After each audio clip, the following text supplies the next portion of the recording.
Hello बच्चों, उम्मीद है आप फिट फाट होंगे और अपने नीट कॉम्पिटिटिव एग्जामिनेशन की जबरदस्त तैयारी कर रहे होंगे। हम लोग जो डिस्कशन आज करेंगे वो रोटेशनल मोशन के पार्ट 2 पर है।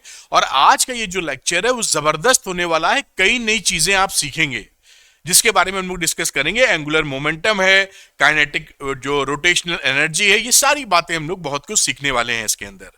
ये इससे पहले की वीडियोस अगर आप देखना चाहते हैं तो उसके लिंक डिस्क्रिप्शन में दिया हुआ है, क्लिक करके देख सकते हैं। जब भी फिजिक्स को आप सीक्वेंस में पढ़ते हैं बेटा, आपको फिजिक्स काफी सरल और आसान लगती है।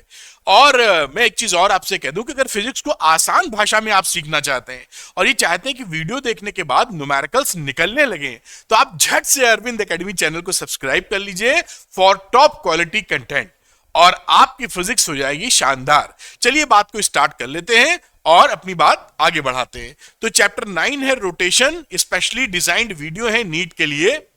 हम लोगों ने इस चैप्टर को 3 पार्ट में डिवाइड किया था। पहला पार्ट ऑलरेडी कर चुके हैं, आज हम लोग पार्ट 2 करेंगे, जहां टॉर्क के बारे में डिस्कस करेंगे, हम लोग कपल के बारे में डिस्कस करेंगे, एंगुलर मोमेंटम के बारे में डिस्कस करने वाले हैं।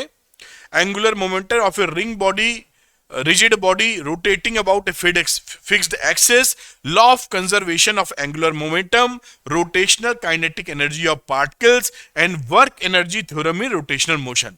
तो ये पावर पैक्ड वीडियो होने वाला है, बहुत कुछ पढ़ेंगे क्योंकि कई बच्चों को रोटेशनल मोशन में कंफर्ट नहीं आता है नीट की तैयारी में। और आप इन वीडियो को देखेंगे अगर, इससे पहले आपको सर्कुलर मोशन भी देख लेना चाहिए और सेंटर ऑफ मास, जिससे कि आप रोटेशनल मोशन को इन टोटो पूरी कहानी समझ पाए। क्योंकि जो सर्कुलर मोशन में पैरामीटर्स यूज होते हैं, जैसे ओमेगा है, एंगुलर वेलोसिटी है, एंगुलर एक्सेलरेशन है, वो सभी यहां पर वैलिड होते हैं और यहीं पर यूज होते हैं। चलिए बात को आगे ले चलते हैं। कई बच्चों का कहना है कि सर जो आप पढ़ाते हैं उसका पीडीएफ भी उनको मिल जाए तो बड़ी आसानी है। अरविंद एकेडमी टेलीग्राम चैनल को ज्वाइन कर लीजिए, यहां पर मैं आपको पीडीएफ अपलोड कर देता हूं। इसका लिंक आपको डिस्क्रिप्शन में मिल जाएगा, क्लिक करिए और शामिल हो जाइए।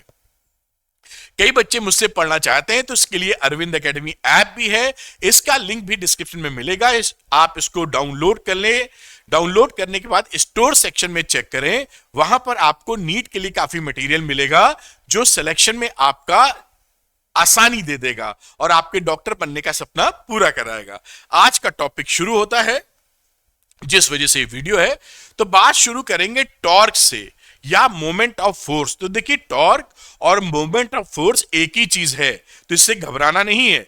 और जब भी मोमेंट ऑफ समथिंग लिखा जाता है ना, मोमेंट ऑफ मास या कुछ भी ऐसा लिखा जाएगा, तो नॉर्मली वहां आर से मल्टीप्लीकेशन हो जाता है। जैसे मोमेंट ऑफ फोर्स लिख रहे हैं तो आर इंटू एफ हो जाएगा, वो फोर्स का मोमेंट यानी आर से मल्टीप्लाई परपेंडिकुलर डिस्टेंस है। वो देख लेंगे जनरल बात की याद रखने के लिए। तो आप टॉर्क किसे कहते हैं? देखिए, जो काम ट्रांसलेटरी मोशन में, जब बॉडी सीधे चलती है, उसके लिए फोर्स करता था, फोर्स नेट फोर्स लगे तो बॉडी आगे बढ़ने लगती है सीधी डायरेक्शन में। अगर किसी बॉडी को रोटेट करना है, अपनी जगह घुमाना है, जैसा आप समझ रहे हैं, तो वहां हमको टॉर्क की जरूरत पड़ती है। टॉर्क ही इस बॉडी को घुमा सकता है। और अगर घुमा सकता है टॉर्क, जो काम लीनियर मोशन में एक्सटर्नल फोर्स एफ कर रहा था, यहां पर वो एक्सटर्नल टॉर्क करेगा। टॉर्क की वैल्यू कितनी है, कितना मैग्नीट्यूड है, अभी जान लेते हैं। तो torque is a quantity which measures the capability of force to rotate a body. Body को रोटेट करने के लिए जो फोर्स चाहिए, मतलब टॉर्क चाहिए हमको। Torque due to a force is also known as the moment of force. तो यहां पर आप जैसी बातचीत हुई, टॉर्क को मोमेंट ऑफ फोर्स भी कहते हैं। And torque is rotational analog of force of linear motion. Analog का मतलब होता है उसी के अनुरूप, उसी के अनुसार। तो जैसे फोर्स काम करता है लीनियर मोशन में, वैसे ही रोटेशनल मोशन में वही काम टॉर्क करता है। तो आगे इसकी डेफिनेशन की बात की गई है कि इसको डिफाइन कैसे कहते हैं। अगर मैग्नीट्यूड की बात करें तो जो फोर्स का लाइन ऑफ एक्शन है और जिसके अबाउट ये रोटेट करेगा, जिस एक्सेस के अबाउट, उससे हम परपेंडिकुलर डिस्टेंस को इससे मल्टीप्लाई कर देते हैं, तो ये क्या वैल्यू मिलती है? मैग्नीट्यूड। लेकिन अगर मैं इसके, क्योंकि टॉर्क एक वेक्टर क्वांटिटी है और ये एक्सियल वेक्टर होता है, तो इसको आर क्रॉस एफ से डिफाइन करते हैं। ये देखिए, आर क्रॉस एफ। जैसे यहां पर आप देखें तो यहां पर एक फोर्स लग रहा है एफ इस डायरेक्शन में, और इस के अबाउट ये रोटेट करेगी इस एक्सेस के, ऐसे समझ लीजिए। तो यहां से पोजीशन वेक्टर बनाया आर, तो आर यहां से आप सीधे खींच दीजिए, यहां की बात कर रहा हूं, मान लीजिए फोर्स ऐसे है, ये आर का आपने सीधे लाइन खींच दिया आर क्रॉस एफ करने के लिए। और यहां पर आपने क्या देखा कि इन दोनों एफ और आर के बीच में ये एंगल थीटा है, ठीक। और इसी टॉर्क की जो वैल्यू इस समय हो जाएगी वो आर क्रॉस एफ हो जाएगी। कहीं भी ये डेफिनेशन है कि आर क्रॉस एफ आप निकाल सकते हैं और वो वैल्यू वहां पर लिखी जा सकती है।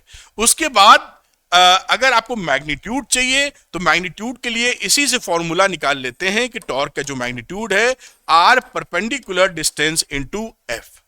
यहां पर आर परपेंडिकुलर क्या होगा, देखिए अगर ये एंगल थीटा है तो ये अपोजिट एंगल भी थीटा हो जाएगा।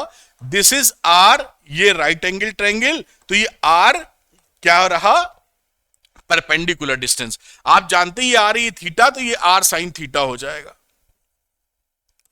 आर साइन थीटा, ये आर परपेंडिकुलर के बराबर है, आराम से निकाल सकते हैं। तो यहां पर आप टॉर्क की वैल्यू क्या लिख सकते हैं, आर एफ साइन थीटा, क्योंकि r sine theta is the perpendicular distance. तो मैग्नीट्यूड के लिए फोर्स को जिस एक्सेस के अबाउट ये घूमना चाहता है उससे आप परपेंडिकुलर डिस्टेंस फोर्स की निकाल लीजिए और मल्टीप्लाई कर दीजिए, वो मैग्नीट्यूड है। और साथ में torque vector quantity axial vector है। एक्सियल वेक्टर कहने का मतलब अगर ये डायरेक्शन देखिए यहां पर आर ऐसे है, एफ इधर, तो राइट हैंड रूल लगाते हैं वेक्टर वाला, आर क्रॉस एफ की डायरेक्शन किधर होगी, इस एक्सेस पर बाहर की तरफ। ऐसे देखिए यहां दिख रही है, तो इसके अबाउट ये एक्सेस पर बाहर की तरफ होगी। जिस डायरेक्शन में रोटेशन है उधर इसका मामला नहीं होता, तो इसीलिए इसको एक्सियल वेक्टर बोलते हैं। आगे की बात देखते हैं बेटा। एसआई यूनिट टॉर्क की क्या है, न्यूटन मीटर, क्योंकि आर इंटू एफ ही तो देख रहे हैं, तो न्यूटन इंटू मीटर। और इसकी डायमेंशंस है ml स्क्वायर t माइनस 2, जो बड़े आसानी से आप देख सकते हैं। Torque is an axial vector, जैसे मैंने आपसे बात की, इस direction is always perpendicular r और एफ का जो प्लेन है उससे परपेंडिकुलर, क्योंकि वेक्टर रूल तो वही होता है, आर क्रॉस एफ का मतलब जो डायरेक्शन टॉर्क की आएगी वो आर और एफ दोनों के परपेंडिकुलर है। तो ये यहां पर लिखा हुआ है accordance with the right hand screw rule, वही वेक्टर वाला जो मैं राइट हैंड पाम रूल बता रहा हूं उसी के अकॉर्डेंस में होना चाहिए। साथ में देखिए एक रिलेशन भी होता है, there is a mathematical relation between torque and moment of inertia, और ये यहां पर लिखा, मैं बड़ा बड़ा भी लिख दूं तो torque is equal to I into alpha. और ये सब बहुत आसानी से याद होता है क्योंकि आपने F is equal to m a पढ़ा है। देखिए तो ये जो था ये ट्रांसलेटरी मोशन में था, सीधी डायरेक्शन में जो मोशन होता है समझ लीजिए। और यहां कहानी क्या है, रोटेशन। तो एफ की जगह टॉर्क ने ले लिया, मास की जगह मोमेंट ऑफ इनर्शिया ने ले लिया, पूरी रोटेशन में यही कहानी है। एक्सेलेरेशन को लीनियर एक्सेलेरेशन बोल लीजिए, इसकी जगह एंगुलर एक्सेलेरेशन आ गया। बस इसी के अनुरूप, इसी के एनालॉगस है, ये बात खत्म हो जाती है। याद करने में बड़ी आसानी, जहां दोबारा प्रैक्टिस करेंगे आपके दिमाग में चढ़ जाएगा। चलिए, तो ये जो एक्सप्रेशन है इसको पकड़ा जा सकता है, और आप मैंने थोड़ा सा आपको अंदाजा भी दे दिया। कुछ इंपॉर्टेंट बातें भी हम लोग सीखेंगे जिससे क्लैरिटी बढ़ती जाए, क्योंकि ये लेक्चर पूरा डीप में जाएगा जिससे आप सब कुछ समझ पाएं। तो कुछ नोट्स हैं, जैसे कि थीटा अगर 0 या 180 डिग्री हो तो टॉर्क ऑफ फोर्स का मतलब टॉर्क ही, उसकी वैल्यू 0 होगी। क्यों 0 होगी, देखिए मान लीजिए यहां पर इसके एक्सिस के अबाउट रोटेट कर रहा है पॉइंट O, और इसी की डायरेक्शन में ऐसे फोर्स लगा रहे हैं, तो आर भी तो ऐसे ही नापोगे आप। तो आर और एफ में देखिए परपेंडिकुलर डिस्टेंस कुछ हुआ ही नहीं, क्योंकि आप तो ये मैग्नीट्यूड के टर्म्स में ये फॉर्मूला बोले हुए हैं, r sine theta into F. यहां पर थीटा हो गया 0 तो ये 0 आ जाएगा अगर थीटा 0 है, और अगर थीटा 180 भी हो गया तो भी इसकी वैल्यू 0 ही आ जाएगी। तो अगर फोर्स जो है जिस एक्सेस के अबाउट ये घूमना चाहता है उसी के उसका आर और एफ एक ही डायरेक्शन में पड़ गए तो वहां रोटेशनल मोशन नहीं होगा, क्योंकि टॉर्क एग्जिस्ट ही नहीं करेगा। बिना टॉर्क लगे रोटेशन पॉसिबल नहीं है, क्योंकि जैसे एक्सटर्नल फोर्स लगने पर ट्रांसलेटरी मोशन होता था, वैसे ही टॉर्क लगने पर रोटेशन होवेगा। ठीक है, तो second point, torque is equal to are cross F, इसकी चर्चा हम लोग कर चुके हैं। अगर हम लोग ये क्योंकि वेक्टर क्वांटिटी है, इसमें फोर्स को अगर उल्टा कर देंगे तो टॉर्क की डायरेक्शन अलग हो जाएगी। मतलब मुद्दे की बात ये थी कि मान लीजिए ये एक फोर्स लग रहा था ऐसे एफ, इसका कुछ परपेंडिकुलर डिस्टेंस आपने लिया था, दिस इज, यहां से बात करें तो ये आर की बात है, ये परपेंडिकुलर डिस्टेंस आ गया, और यहां से आप जब वैल्यू निकाल रहे थे आर की, फोर्स लगने की ऐसे, तो यहां पर वैल्यू क्या रही, आर क्रॉस एफ का डायरेक्शन अलग जाएगा और आर क्रॉस माइनस एफ का डायरेक्शन अलग चला जाएगा। एफ अगर इधर है तो माइनस एफ इधर होगा। तो अगर आप फोर्स की डायरेक्शन को रिवर्स करते हैं तो टॉर्क की डायरेक्शन बदल जाएगी। ये कहनी तो आप जानते हैं, वेक्टर पड़े हुए हैं, और अगर आर एंड एफ दोनों को पलट देंगे तो टॉर्क पे कोई फर्क नहीं पड़ेगा, क्योंकि वो वापस वहीं आ जाएगा। आप समझ पाए होंगे, यही बात इसके अंदर लिखी है, बहुत विशेष बात नहीं है, लेकिन अगर आप एक दूसरे से कोरिलेट करते हुए पढ़ रहे हैं तो चीजें आसान हो जाएंगी। और ये लिखा हुआ है कि अगर किसी बॉडी पर टोटल टॉर्क, जितने भी टॉर्क मौजूद हैं, उनका रिजल्टेंट अगर जीरो आ जाए, उनका सम अगर जीरो आ जाए, वेक्टर सम, तो वो बॉडी रोटेशनल इक्विलिब्रियम में रहती है। दो तरह के इक्विलिब्रियम है ना, एक तो ट्रांसलेटरी वाला, अभी हम लोग देखेंगे भी कि बॉडी चल रही है कि नहीं, रुकी है तो ट्रांसलेटरी या लीनियर वाला इक्विलिब्रियम, नेट फोर्स जीरो, और घूमे भी ना तो रोटेशनल इक्विलिब्रियम। दोनों इक्विलिब्रियम हो गए तो पूरा फुल इक्विलिब्रियम की सिचुएशन बन गई। In total body is in full equilibrium, मतलब ट्रांसलेटरी मोशन भी नहीं है, रोटेशनल मोशन भी नहीं है, वरना जैसे पंखा चल रहा है आगे थोड़ी कहीं बढ़ रहा है, लेकिन घूमा जा रहा है, तो ये इक्विलिब्रियम में नहीं है, रोटेशनल मोशन कर रहा है। तो ये आप समझ गए, then the body is said to be in rotational equilibrium अगर सारे टॉर्क की वैल्यू शून्य है। कुछ और बातें भी सीखते हैं हम लोग, क्योंकि मजा तभी आएगा। चौथा point, for a given force and angle magnitude of torque depend on r. भाई अगर एफ आपने फिक्स कर दिया है, एफ फिक्स है और एंगल भी फिक्स है आर और एफ के बीच में, भाई यही तो टॉर्क का फॉर्मूला आपने पढ़ा था, देखिए कितना मजेदार, आर साइन थीटा एफ। ठीक, अगर आपने एफ फिक्स कर दिया और साइन थीटा फिक्स कर दिया, थीटा फिक्स तो साइन थीटा फिक्स, तो बदल क्या सकते हैं, आर। अब इस सिचुएशन में अगर आर आप बढ़ा देंगे तो देखिए मजेदार बात क्या है, टॉर्क का मैग्नीट्यूड बढ़ जाएगा, फॉर्मूला बता रहा है। इसी वजह से आप देखिए हम लोगों के घरों में जो डोर पे हैंडल्स होते हैं, दरवाजों पर हैंडल, वो किनारे लगे होते हैं, जहां कब्जे होते हैं, हिंजेस होती हैं, उनसे किनारे पर, जिससे आप आसानी से उसको खोल सकें, बंद कर सकें, क्योंकि टॉर्क ज्यादा डेवलप होगा जब उसको खींचेंगे या बंद करेंगे। और यही हैंडल अगर बीच में या कब्जों के पास लगा दें तो आपको, आपकी छक्के छूट जाएंगे इसको बंद करने में। आप ट्राई कीजिएगा आज, लड़के या लड़कियां, आप अपनी एक उंगली से जो हिंजेस हैं, जो कब्जे हैं दरवाजे के, उसके पास ले जाके उसको, दरवाजे को बंद करने की कोशिश कीजिए, और मुझे कमेंट करके बताइएगा क्या आप आसानी से बंद कर पाए या पसीना छूट गया। कमेंट करिएगा, आपको मजा आएगा, क्योंकि आर बढ़ाने पे टॉर्क बढ़ता है, इसीलिए दूर लगाते हैं। इसी तरह कई और एग्जांपल्स है जो इसमें मेंशन है। Handle of screw driver should be thick. Screw driver जो पेच खोलने वाला ड्राइवर होता है, उसका हैंडल मोटा बनाते हैं, जिससे हम लोग आर घुमा रहे हैं ना, तो जिस एक्सेस के अबाउट घूम रहा है आर बढ़ जाए उसका।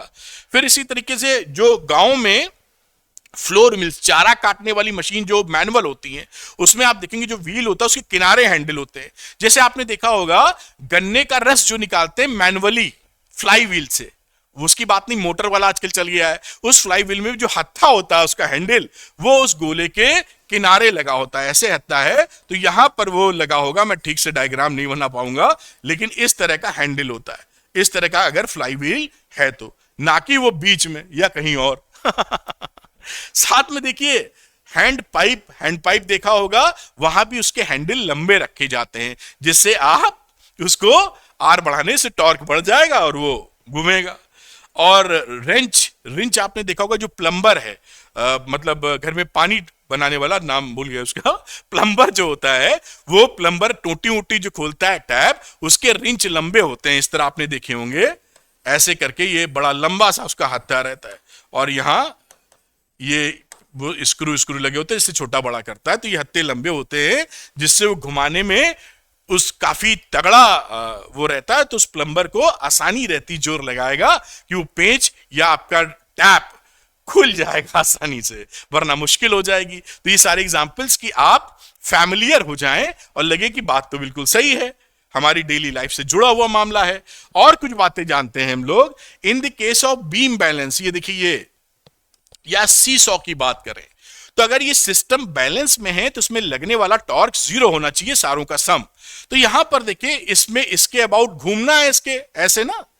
अब ये जो टॉर्क है ये F इंटू L1, ये जो टॉर्क है आपका मैग्नीट्यूड F1 L1, ये इसको एंटी क्लॉकवाइज घुमाने की कोशिश करेगा। एंटी क्लॉकवाइज को कन्वेंशन के हिसाब से हम पॉजिटिव ले लेते हैं, एंटी क्लॉकवाइज इसको प्लस मान लेते हैं, और ये कैसे घुमाने की कोशिश करेगा, क्लॉकवाइज। ये आपका है F2 L2 क्लॉकवाइज, और क्लॉकवाइज को हम लोग निगेटिव ले लेते हैं। तो अगर इन दोनों का टॉर्क वेक्टोरली, मतलब एक दूसरे के डायरेक्शन के साथ शून्य हो जाए, जैसा यहां लिखा भी है टॉर्क 1 प्लस टॉर्क 2, तो ये कहीं नहीं घूमेगा, इक्विलिब्रियम में रहेगा। और अगर इसका टॉर्क बढ़ गया तो लेफ्ट वाली आर्म नीचे आ जाएगी, इसका वाला टॉर्क बढ़ गया तो राइट वाली आर्म नीचे आ जाएगी। इस तरह आप इसको समझ सकते हैं। कई क्वेश्चंस आते हैं, लगा लिए जाएंगे उसमें क्या है, लेकिन मुद्दा याद हो जाना चाहिए।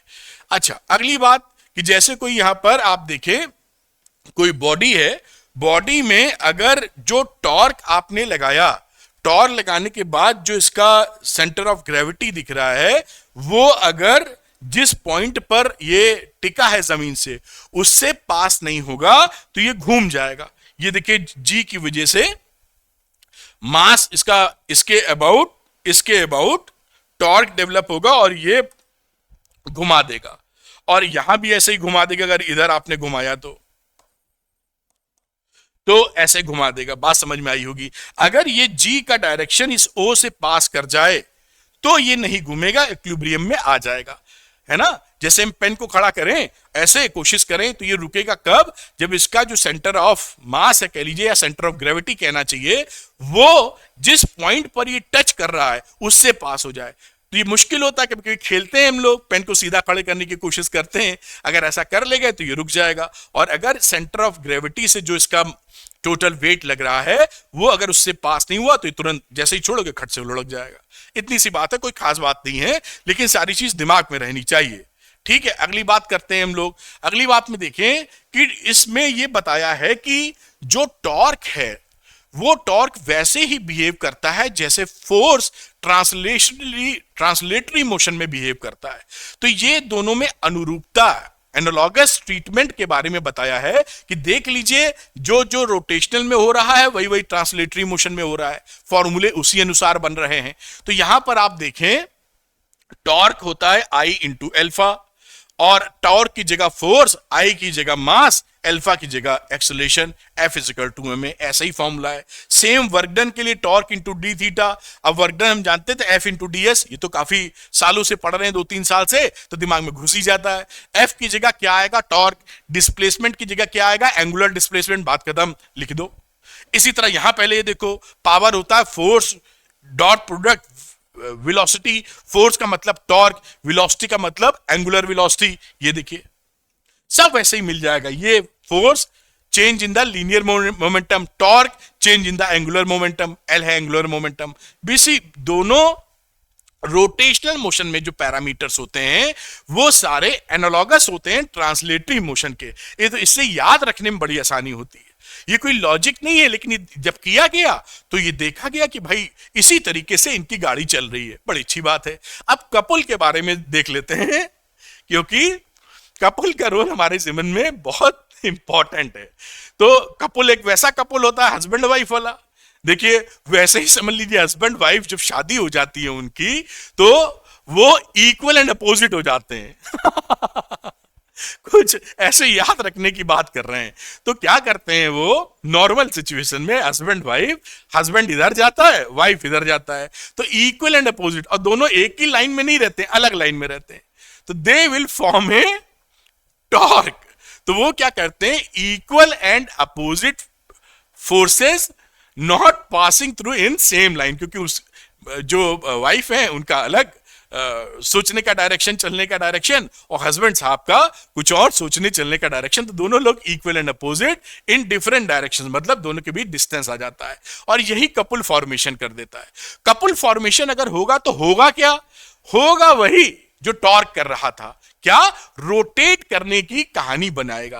कपल हस्बैंड वाइफ भी अगर ऐसा ज्यादा करेंगे तो लाइफ रोटेट हो जाएगी, घूम जाएगी, दिक्कत हो जाएगी। तो आप समझ रहे हैं ना, तो कपल जो बनता है वो क्या करेगा आपका लाइफ में, लाइफ छोड़ दीजिए, मैकेनिक्स में वो रोटेशन वाला इफेक्ट क्रिएट करेगा।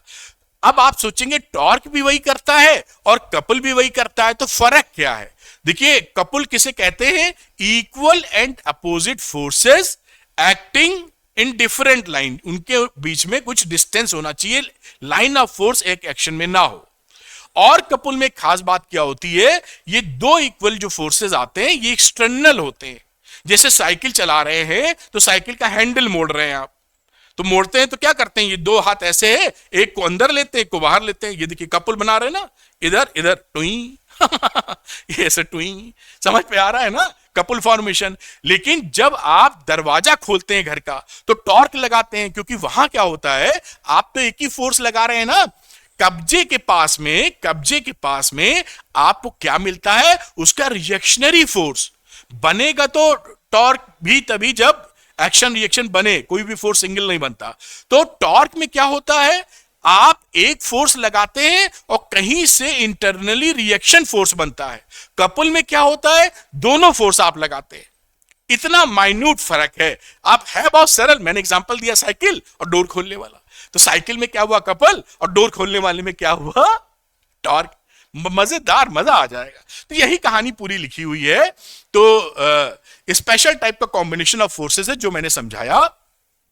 A couple is defined as the combination of two equal but opposite directed force not acting along the same line. अगर कोई बॉडी यहां पर ऐसे है, आप एक फोर्स इधर लगा रहे हैं, एक फोर्स इधर, सेम इक्वल अपोजिट, और ये सेम लाइन पे नहीं है, तो ये क्या करेगा, कपल फॉर्मेशन। और अगर आपने ऐसा कर दिया कि ये दोनों फोर्स इसी लाइन में है, सेम लाइन का मतलब ये, तो कपल नहीं बनेगा, कपल फॉर्मेशन नहीं होगा, यहां कपल फॉर्मेशन होगा। बात समझ में आ रही होगी क्या मैं कह रहा हूं। तो लाइन ऑफ एक्शन नहीं होना चाहिए। फिर अगली कहानी में जो मैंने तुमको समझाया कि कपल और टॉर्क में फर्क क्या है, काम दोनों वही करेंगे, बॉडी को रोटेट करने का, लेकिन अलग अलग खिलाड़ी हैं थोड़े से। तो इन जनरल सेम है, generally both couple and torque carry equal meaning. लेकिन जैसे मैंने समझा दिया आपको, कपल में दोनों फोर्सेस एक्सटर्नल होंगे, टॉर्क में एक आप लगाएंगे, दूसरा रिएक्शनरी फोर्सेस डेवलप हो जाएगा। बड़ी अच्छी बात है, पढ़ सकते हैं इसको। Work done by torque in twisting the wire, अगर कोई वायर उसको घुमाते हैं तो कितना वर्क डन होगा, W equal to half C theta square. C क्या है, सी आपका जो वायर है उसका ट्विस्टिंग कोफिशिएंट है, और रिस्टोरिंग कपल है पर यूनिट ट्विस्ट, ठीक है। और यहां पर अगर टाउ निकालना हो टॉर्क, तो सी इंटू थीटा से निकालेंगे। बड़ी आसान सी और आरामदायक बात। The effect of couple on a body to produce a turning motion, आप समझ गए टर्निंग मोशन, वही टर्निंग का मतलब रोटेट ही तो कर रहे हैं, साइकिल का हैंडल जहां पे फिट होता है उसके अबाउट टर्न कर रहे हैं। बात समझ में आती है। कुछ खास बातें और जिससे हम लोग गहराई में जाएं और इस चैप्टर का मजा ले पाए। बिल्कुल सरल चैप्टर है। तो ट्रांसलेटरी एंड रोटेटरी इक्विलिब्रियम, तो मैं यहां रेड कलर लूंगा जिससे आपको दिखाई लिखूं तो आसानी से दिख जाए। तो यहां पर पहले केस में देखिए दो फोर्सेस लग रहे हैं, equal and opposite, and line of action एक है। लाइन ऑफ एक्शन का मतलब एक इधर है तो उसी के पीछे दूसरा है। ये लाइन ऑफ एक्शन का मतलब ये दोनों का लाइन ऑफ एक्शन एक है। तो यहां पे देखिए एफ नेट कितना आ गया, 0। एफ नेट कैसे, F minus F, F1 minus F2 कर लो, दोनों इक्वल है। एफ नेट जहां भी जीरो होगा ट्रांसलेटरी मोशन नहीं होता, तो इसका ट्रांसलेटरी मोशन नहीं होगा। समझ गए आप, क्योंकि समेशन एफ की वैल्यू जीरो है, यही समेशन एफ है। और एक ही लाइन ऑफ एक्शन है, तो यहां पे कपल फॉर्मेशन भी नहीं है, तो टॉर्क का समेशन भी जीरो है, तो summation F is zero and साथ में summation torque is also zero. आप समझ पाए ना कहानी क्या है, लाइन ऑफ मोशन सेम होने से। तो इसका जो है ये पूरा टोटल इक्विलिब्रियम है, यानी ट्रांसलेटरी मोशन भी नहीं है, बॉडी चल भी नहीं रही है और रोटेट भी नहीं करेगी, तो ये body will remain stationery if initially it was at rest. शुरू में रुकी हुई थी तो अब भी रुकी हुई मिलेगी। रुकने का मतलब इन बोथ सेंस, ट्रांसलेटरी भी रुकी है और घूम भी नहीं रही है, रोटेटरी भी इक्विलिब्रियम में है। दूसरा मुद्दा, यहां पर देखिए फोर्स इक्वल एंड अपोजिट है लेकिन सेम लाइन ऑफ एक्शन नहीं है, तो एफ नेट तो जीरो हो जाएगा। यहां लिख देते हैं, या मैं यहीं लिखूंगा अभी एफ नेट जीरो है। क्यों? एक फोर्स जितना इधर लगा उतना लगा, तो बॉडी पर टोटल फोर्स जीरो। लेकिन इन दोनों ने मिलकर कपल फॉर्मेशन कर दिया, क्योंकि इक्वल अपोजिट फोर्सेस हैं और इनके बीच में लाइन ऑफ एक्शन सेम नहीं है। There is a perpendicular distance, ये आपके पास गैप मिल गया। तो ये आपने देखा समेशन एफ तो आपका शून्य है, बट टॉर्क जो निकलेगा वो जीरो के बराबर नहीं होगा, तो बॉडी आगे नहीं चलेगी, रोटेट कर जाएगी। समझ रहे हैं ना? आगे जैसे पंखा समझ लीजिए, ये क्या कर रही है, ये भागेगी नहीं लेकिन रोटेट करेगी, तो लिखा है rotate, no translatory motion, translatory motion. इसी तरीके से बातें जिसे आप समझ पाए अच्छे से, इसलिए मैं लगा हूं, थोड़ा समय जरूर लग जाएगा लेकिन सुपर क्लैरिटी मिलेगी। यहां पर देखिए एक अलग अलग फोर्सेस, ये इक्वल थे, ये अनइक्वल है। F1 F2 line of action एक ही, तो यहां पर आप देखेंगे कि इसका एफ नेट भी जीरो नहीं होगा, क्योंकि F2 F1 कुछ बड़ा होगा तो नेट आ जाएगा। तो नेट आने का मतलब क्या हो गया, बॉडी बड़े हुए फोर्स की तरफ भागेगी। अगर F2 F1 से बड़ा है तो इधर, F1 बड़ा है तो इधर, तो ट्रांसलेटरी मोशन होगा। साथ में लाइन ऑफ एक्शन सेम है, इसलिए टॉर्क इसका शून्य होगा, नो कपल फॉर्मेशन। तो यहां पर जैसे लिखा है, ये फोर्स नेट फोर्स जीरो नहीं है लेकिन टॉर्क वाली कहानी शून्य है। तो इससे क्या समझ में आया, ट्रांसलेटरी मोशन है, रोटेशनल मोशन नहीं है। तो ट्रांसलेटरी मोशन हो जाएगा no rotational motion, no rotation लिख देता हूं, बात आप पकड़ लिए होंगे। अब तीसरी खेल में, चौथे खेल में F1 F2 अलग अलग है और इनका लाइन ऑफ एक्शन भी अलग अलग है, जैसे आप देख पा रहे हैं। तो यहां पर एफ नेट भी जीरो नहीं होगा, लिखो कमेंट में, समझ में आ रहा है कि नहीं? एफ नेट जीरो नहीं है, अलग अलग फोर्सेस। और यहां पर देखें तो टॉर्क भी जीरो नहीं है, क्योंकि दोनों लाइन ऑफ एक्शन बराबर नहीं है और साथ में इन दोनों की वैल्यू भी बराबर नहीं है, तो ये टॉर्क बना देंगे। तो इस केस में क्या होगा, बॉडी ज्यादा फोर्स की तरफ जाएगी और रोटेट होते ऐसे जाएगी, आप समझ रहे हैं, ऐसे घूमते हुए जाएगी।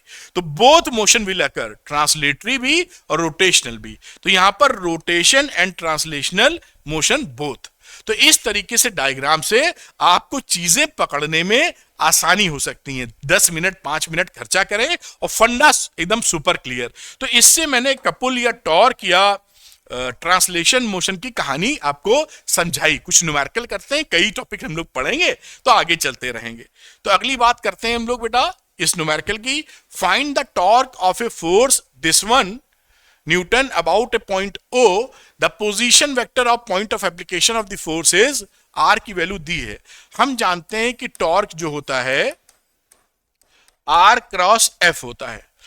अब R क्रॉस F को निकालने का एक और तरीका होता है डिटर्मिनेंट मेथड। ये मैंने बताया है जो बेसिक मैथमेटिक्स पढ़ाई है, जिन बच्चों को vector cross product determinant method से निकालना नहीं आता, वो डिस्क्रिप्शन में लिंक है, बेसिक मैथ्स वाले लेक्चर्स को देख लें। तो यहां पर क्या करते हैं हम लोग, डिटर्मिनेंट का साइन लगाएंगे, आई कैप, जे कैप और के कैप लिखेंगे, और R क्रॉस F, तो R के कोफिशिएंट पहले 2 3 -1, ऐसे लिख देते हैं आई जे के कोफिशिएंट्स, और फिर एफ वाले कोफिशिएंट्स 1 2 -3। इस तरह से हम आसानी से आर क्रॉस एफ निकाल लेते हैं। अब यहां पर आप निकालेंगे, जैसे टॉर्क की बात करें तो ये वैल्यू जैसे खोलते हैं, आप उसको देखे होंगे मेथड तो फट से समझ जाएंगे। रो कॉलम छोड़ के यहां पर आपने लिखा आई, और ये हो गया -9 + 2। फिर जे में आएंगे तो -j कैप लिखेंगे, रो कॉलम छोड़ देते हैं, माइनस ये रहा -6 और ये रहा जे हुआ तो -6 और +1। ये बात पकड़ी। यहां पर आगे चलते हैं के लिए, तो के कैप लिखा, रो कॉलम छोड़िए, 2 × 2 यानी 4, 3 × 1 यानी 3।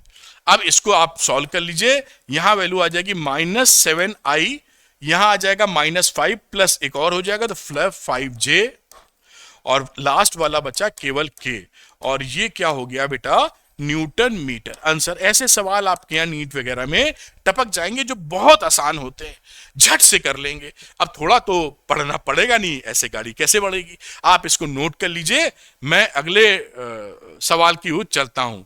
तो हम लोग पूरा वीडियो देखिए, आप हर फंडे को मैं क्लियर करके ही छोड़ूंगा। तो एक कदम और आगे बढ़ाते हैं। अब ये सवाल है, the body in figure shown is pivoted at O. यहां पर आपने कीला ठोक दिया, पाइवटेड का मतलब उधर के कोई कील ठोकती है, भाग नहीं सकती यहां से। And 2 forces act on at shown, यहां पर एक F1 F2 फोर्स लगा रहे हैं। ये पोजीशन या इसका पोजीशन वेक्टर कैसे हो गया, ये पोजीशन वेक्टर इसका इधर एंगल θ1 θ2, तो फोर्स के बीच का एंगल मिल गया। Find an expression of the net torque on the body about the pivot.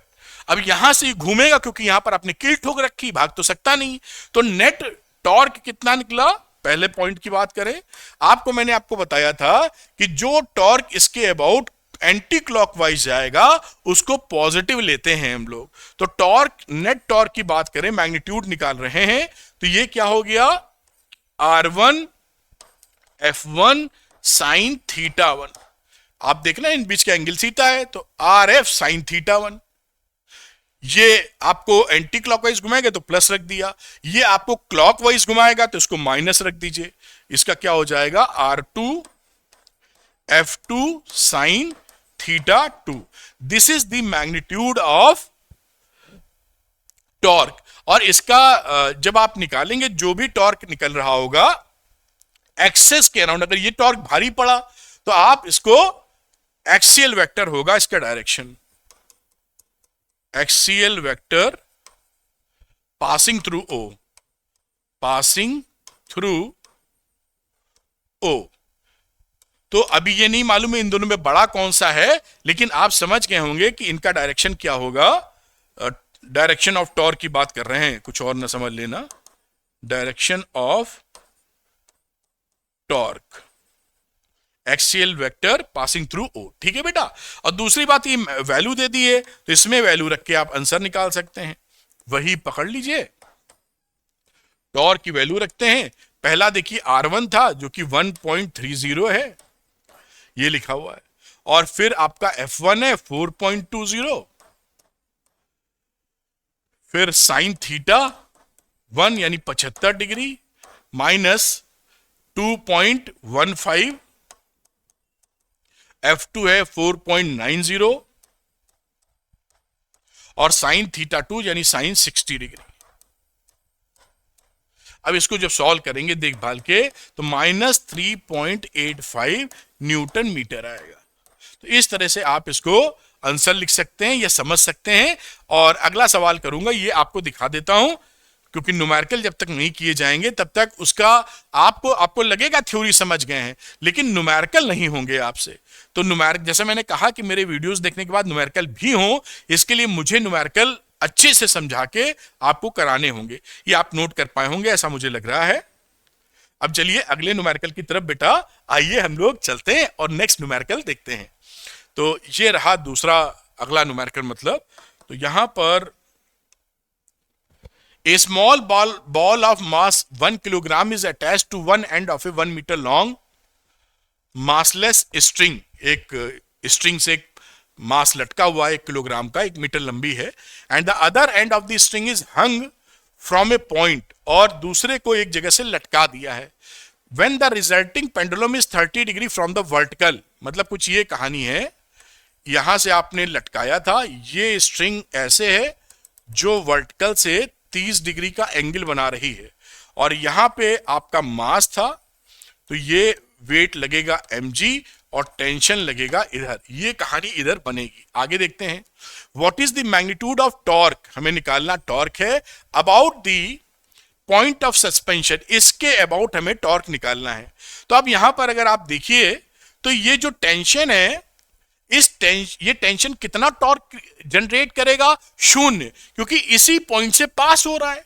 आपने देखा था कि जो फोर्स है और पोजीशन वेक्टर, वो अगर थीटा 0 हो या 180 हो तो टॉर्क नहीं बनता।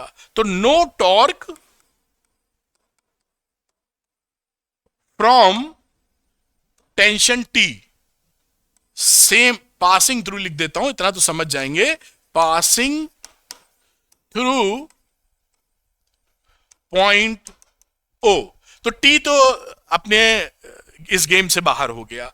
अब ये mg, ये टॉर्क बनाएगा mg, और इससे परपेंडिकुलर डिस्टेंस लेना है, पीछे बढ़ा लो ये, और यहां से इधर बढ़ा दो।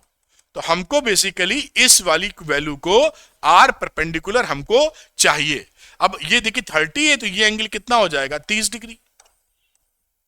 ये 30 डिग्री हो गया, तो ये हमें लेंथ पता थी 1 मीटर शायद है, ये देखिए 1 मीटर लेंथ है। तो यहां पे देखिए परपेंडिकुलर है, और जब हाइपोटेन्यूज दिया हो परपेंडिकुलर निकाला जाता है तो वो वैल्यू क्या हो जाएगी यहां पर? साइन थीटा वाली, यानी आर परपेंडिकुलर की वैल्यू क्या आ जाएगी? इसको झट से करने के लिए ऐसे याद कर लो, 1 साइन 30 डिग्री, और साइन 30 कितना होता है? आधा, तो 1 इंटू 1/2 यानी 0.5 मीटर। तुरंत निकल आएगा आपका, बात समझ में आ गई ना? ये sine theta equal to perpendicular upon hypotenuse, ये कहानी बार बार ना लिखनी पड़े, झट से कर लें। उसके लिए जब भी हाइपोटेन्यूज दिया हो, बेस एंगल दिया हो, परपेंडिकुलर को आर साइन थीटा लिखेंगे, बेस को आर कॉस थीटा लिखेंगे, बात खत्म करेंगे। खैर चीजें मिल गई। अब टॉर्क जो mg ने बनाया है उसका मैग्नीट्यूड, तो F और साथ में R परपेंडिकुलर बेटा, तो ये F कितना था? mg, यानी m है मास कितना है? 1 किलोग्राम, g कितना है? 10, और R परपेंडिकुलर कितना है? 0.5, तो ये 10 का आधा यानी 5 न्यूटन मीटर। ये देखिए आंसर आ गया।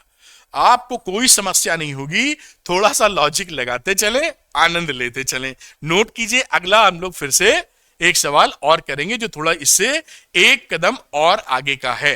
तो चलिए अगला सवाल करते हैं और आगे बढ़ते हैं।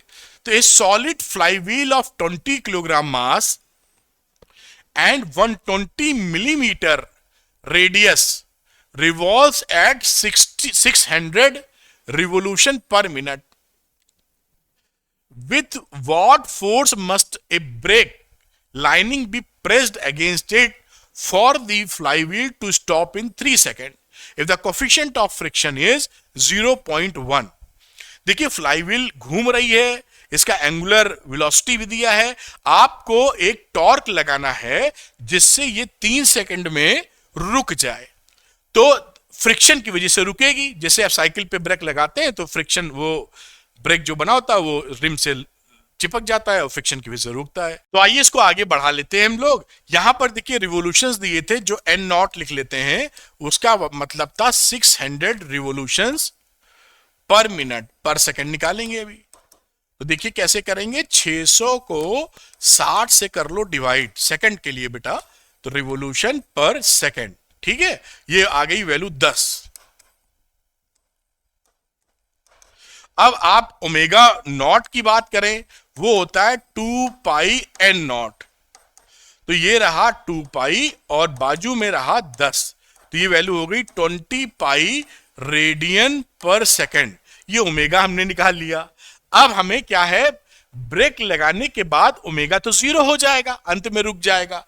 तो अप्लाई कर देते हैं omega is equal to omega not minus alpha t, जैसे हम v is equal to u plus a t use करते थे उसी तरीके से, क्योंकि डी एक्सेलरेशन है, रिटार्डेशन है, तो माइनस साइन लगा दिया है। इसी v की जगह ओमेगा, u की जगह ओमेगा नॉट, a की जगह एल्फा और t, जैसा आप समझ पाए। बाद में ये रुक जाएगा फाइनली। शुरुआत की एंगुलर स्पीड क्या थी या वेलोसिटी क्या थी, 20 pi minus alpha into T, तो एल्फा लिखा और टी की जगह 3 सेकंड लिखा। अब एल्फा निकल आया यहां से, एल्फा कितना हो गया 20/3 पाई रेडियन पर सेकंड स्क्वायर। एक इंपॉर्टेंट चीज, अब देखिए हम जानते हैं, ये थोड़ा सा मजेदार सवाल है। वी ऑल्सो नो दैट कि एल्फा, देखिए tau is equal to I alpha पढ़ा था ना, तो यहां से हम एल्फा अगर निकालें तो हम टाउ अपॉन आई लिख सकते हैं, कोई समस्या यहां पर नहीं है। अब कुछ बातें और देखिए कि हमारा जो टाउ है टॉर्क, वो कौन सा काम करेगा यहां।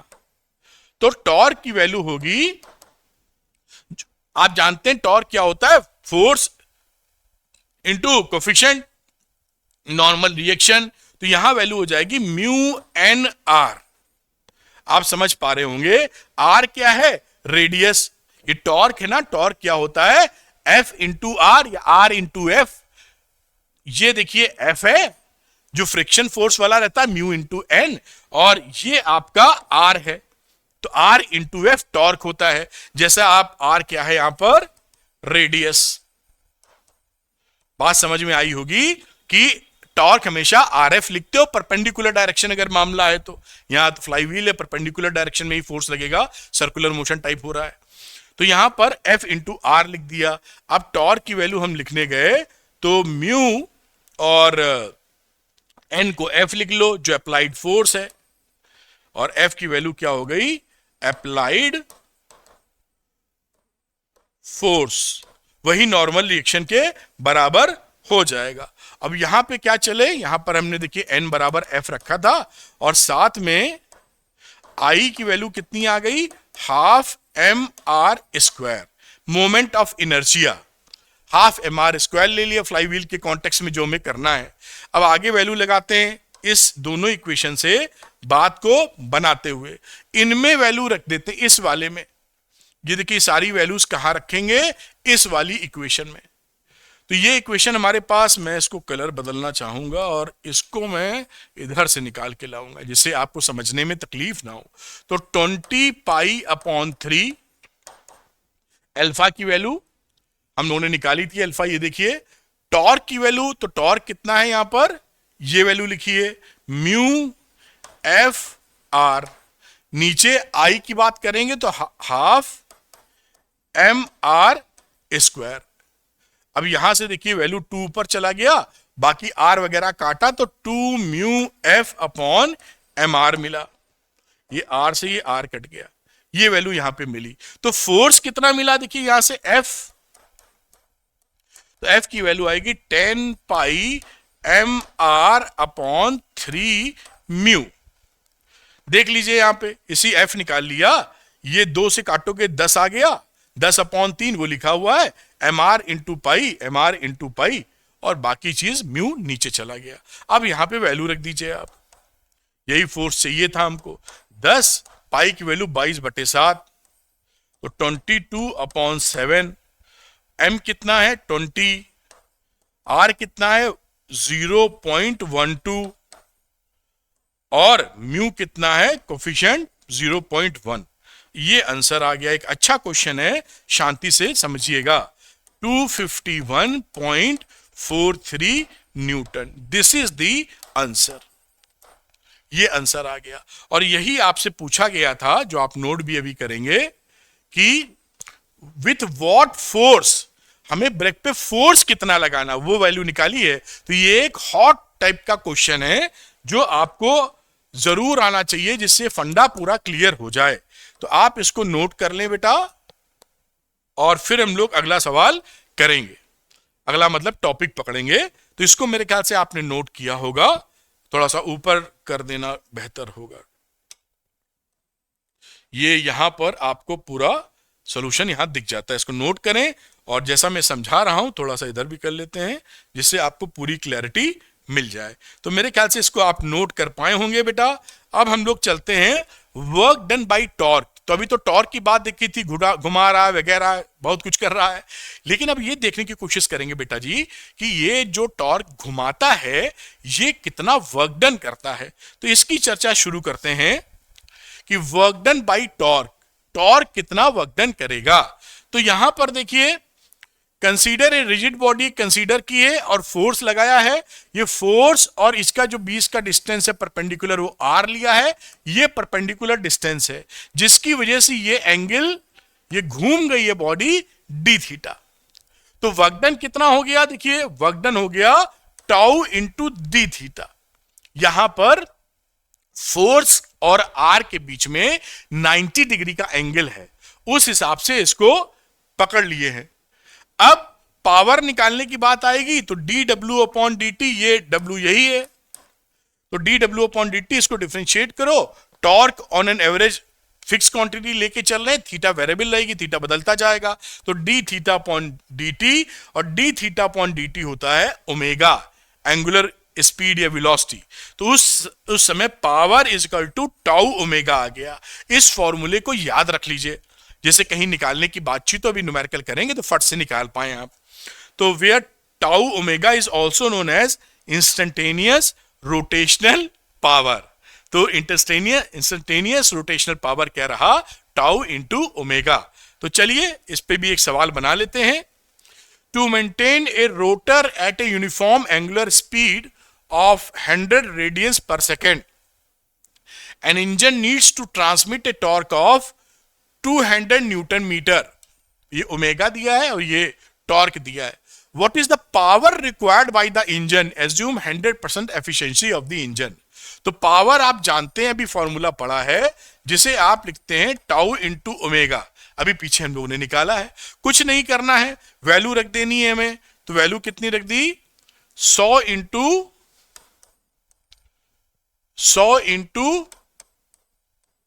200 रख दीजिए आप। तो ये कितना आ गया, 2 और 4 0 वॉट, यानी 20 किलो वॉट। डब्ल्यू मतलब वॉट है, आप समझ पा रहे होंगे। ये आंसर आ गया, कुछ भी इसमें करना नहीं था। ये ओमेगा दे रखी थी और ये आपको टॉर्क दे रखा था। ये ओमेगा की वैल्यू इधर लिख दी है और टॉर्क की इधर लिख दी है, बस काम खत्म हो गया। वेरी सिंपल, आप इसको नोट करें, अगला सवाल भी करेंगे जिससे और क्लैरिटी आपको बढ़ती चली जाए और मजा आए। चलिए आगे का एक सवाल और लेते हैं। ये देखिए, a flywheel of moment of inertia, मतलब आई, सिंबल पहचान लीजिए, ये क्या है, I is rotating a 50 radians per second. This is omega. It must be brought to stop in 10 second. ये टाइम इतने सेकंड में रोकना है आपको। How much work must be done to stop it? कितना काम करेंगे स्टॉप करने में। देखिए वर्क डन जब आप निकालेंगे तो आप फॉर्मूला यूज करते हैं टाउ इंटू थीटा। तो हमको टाउ भी मालूम होना चाहिए, थीटा भी मालूम होना चाहिए, तभी हमारा गेम बनेगा। और टाउ निकलता कैसे है, इसको आई इंटू एल्फा से निकालते हैं।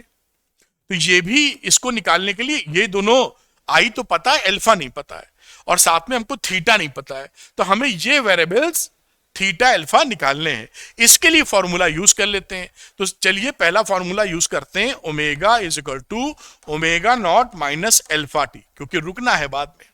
तो ब्रॉट टू स्टॉप, यानी ये वैल्यू हो गई 0। ओमेगा नॉट शुरू में दिया था 50 रेडियन पर सेकेंड, अल्फा और 10 सेकेंड में रोकना है। तो अल्फा की वैल्यू कितनी हो गई, 5 रेडियन पर सेकेंड स्क्वायर। एक वैल्यू हमने अल्फा की निकाल ली ये। अब आई दे रखा है तो टॉर्क निकल आएगा, थीटा अभी निकालना है। तो थीटा पे आ जाओ, थीटा की वैल्यू क्या होती है, omega not T minus half alpha T square. ये वैसा ही फॉर्मूला है, S is equal to U T plus half A T square की तरह। एस की जगह क्या लिख दिया, एंगुलर डिस्प्लेसमेंट, और यूटी की जगह omega not T, half A T square, A की जगह अल्फा। आप समझ पा रहे होंगे, ऐसी पूरी उम्मीद है मुझे। अब यहां थीटा निकालने के लिए 50 इंटू 10 माइनस हाफ, अल्फा निकाल चुके हैं 5, और ये रहा 10 का स्क्वायर। वैल्यू कितनी आ गई? 250 रेडियन। ये आपका थीटा आ गया यहां। अब आपको थीटा भी पता है, आई भी सब पता है, तो अब हम टॉर्क निकाल लेते हैं। टॉर्क की वैल्यू हो गई आई इंटू एल्फा, और आई इन्होंने दे रखा था विच इज 10, और एल्फा हमने निकाला है 5, तो ये वैल्यू कितनी हो गई? 50। बढ़िया, टॉर्क इज 50। आगे चलते हैं बेटा, और वर्क डन कितना रहा?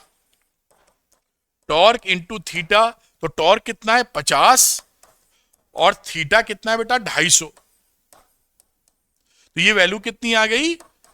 12500 जूल। ये देखिए वर्क डन निकल आया। What is the required average power? तो एवरेज पावर, ये पहला वाला आ गया कह लीजिए, ये दूसरा है average power. Required average power बेटा, ये नंबर 2 है। इसकी वैल्यू कितनी आ जाएगी? P is equal to W by T. W कितना था? 12500 अपॉन 10, कितना हो गया? 1250 वॉट। और ये आपका आंसर हो गया। इस तरीके से इसको नोट कर लीजिए, एक अच्छा सवाल है और आपको आना भी चाहिए। अगला टॉपिक देखेंगे हम लोग एंगुलर मोमेंटम के। कई टॉपिक आज हम लोग कवर करेंगे, जिससे चुस्त दुरुस्त एक सॉलिड लेक्चर आप तक पहुंचे। नोट कर लिया होगा ऐसी पूरी उम्मीद है। एंगुलर मोमेंटम की तरफ चलते हैं बेटा। तो मैं ले लेता हूं ग्रीन कलर। और जैसे कि लीनियर मोमेंटम होता है, वैसे ही रोटेशनल मोशन में एंगुलर मोमेंटम होता है। लीनियर मोमेंटम को आप दिखाते थे P से, वेक्टर क्वांटिटी थी लीनियर मोमेंटम, और एंगुलर मोमेंटम को L से दिखाएंगे एंगुलर मोमेंटम। और इन दोनों में रिलेशन भी होता है, L इज इक्वल टू, अभी देखेंगे, R क्रॉस P। तो इस चीज को हम ध्यान रखेंगे। एंगुलर मोमेंट, कोई भी बॉडी अभी देखेंगे, कोई भी बॉडी सीधी रेखा में चल रही है और ऑब्जर्वर या पॉइंट जहां से इसको देखा जा रहा है वो उसकी लाइन में नहीं है, तो हमेशा एक सीधी लाइन में चलती हुई बॉडी का एंगुलर मोमेंटम जरूर होता है। अभी देखेंगे, चिंता ना करें।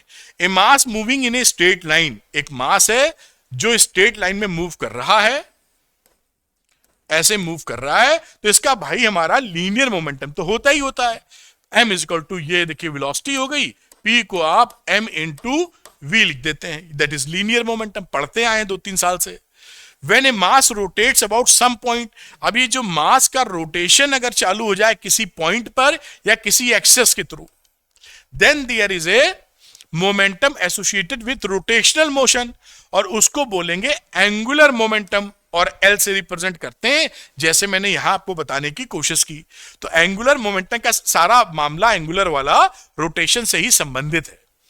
तो ये मैंने आपको समझा दिया था। जिस तरीके से टॉर्क की जरूरत पड़ती है या होता है, जैसे ट्रांसलेटरी मोशन में फोर्स होता था, इसी तरीके से जैसे लीनियर मोमेंटम था ट्रांसलेटरी मोशन में, वैसे ही यहां पर एंगुलर मोमेंटम है। और इसका रिश्ता भी बता दिया, जो रिश्ता आगे हम देखने वाले हैं अगली स्लाइड में। ये देखिए, तो angular momentum of a particle about some point, तो यहां पर L is equal to R cross P, जो पीछे चर्चा की गई थी। अब इसी की वैल्यू निकाल रहे हैं कि एंगुलर मोमेंटम कितना आएगा। ये P को mv लिख दिया यहां पर, और मास कांस्टेंट होता है, स्केलर है, बाहर चला गया तो R क्रॉस V।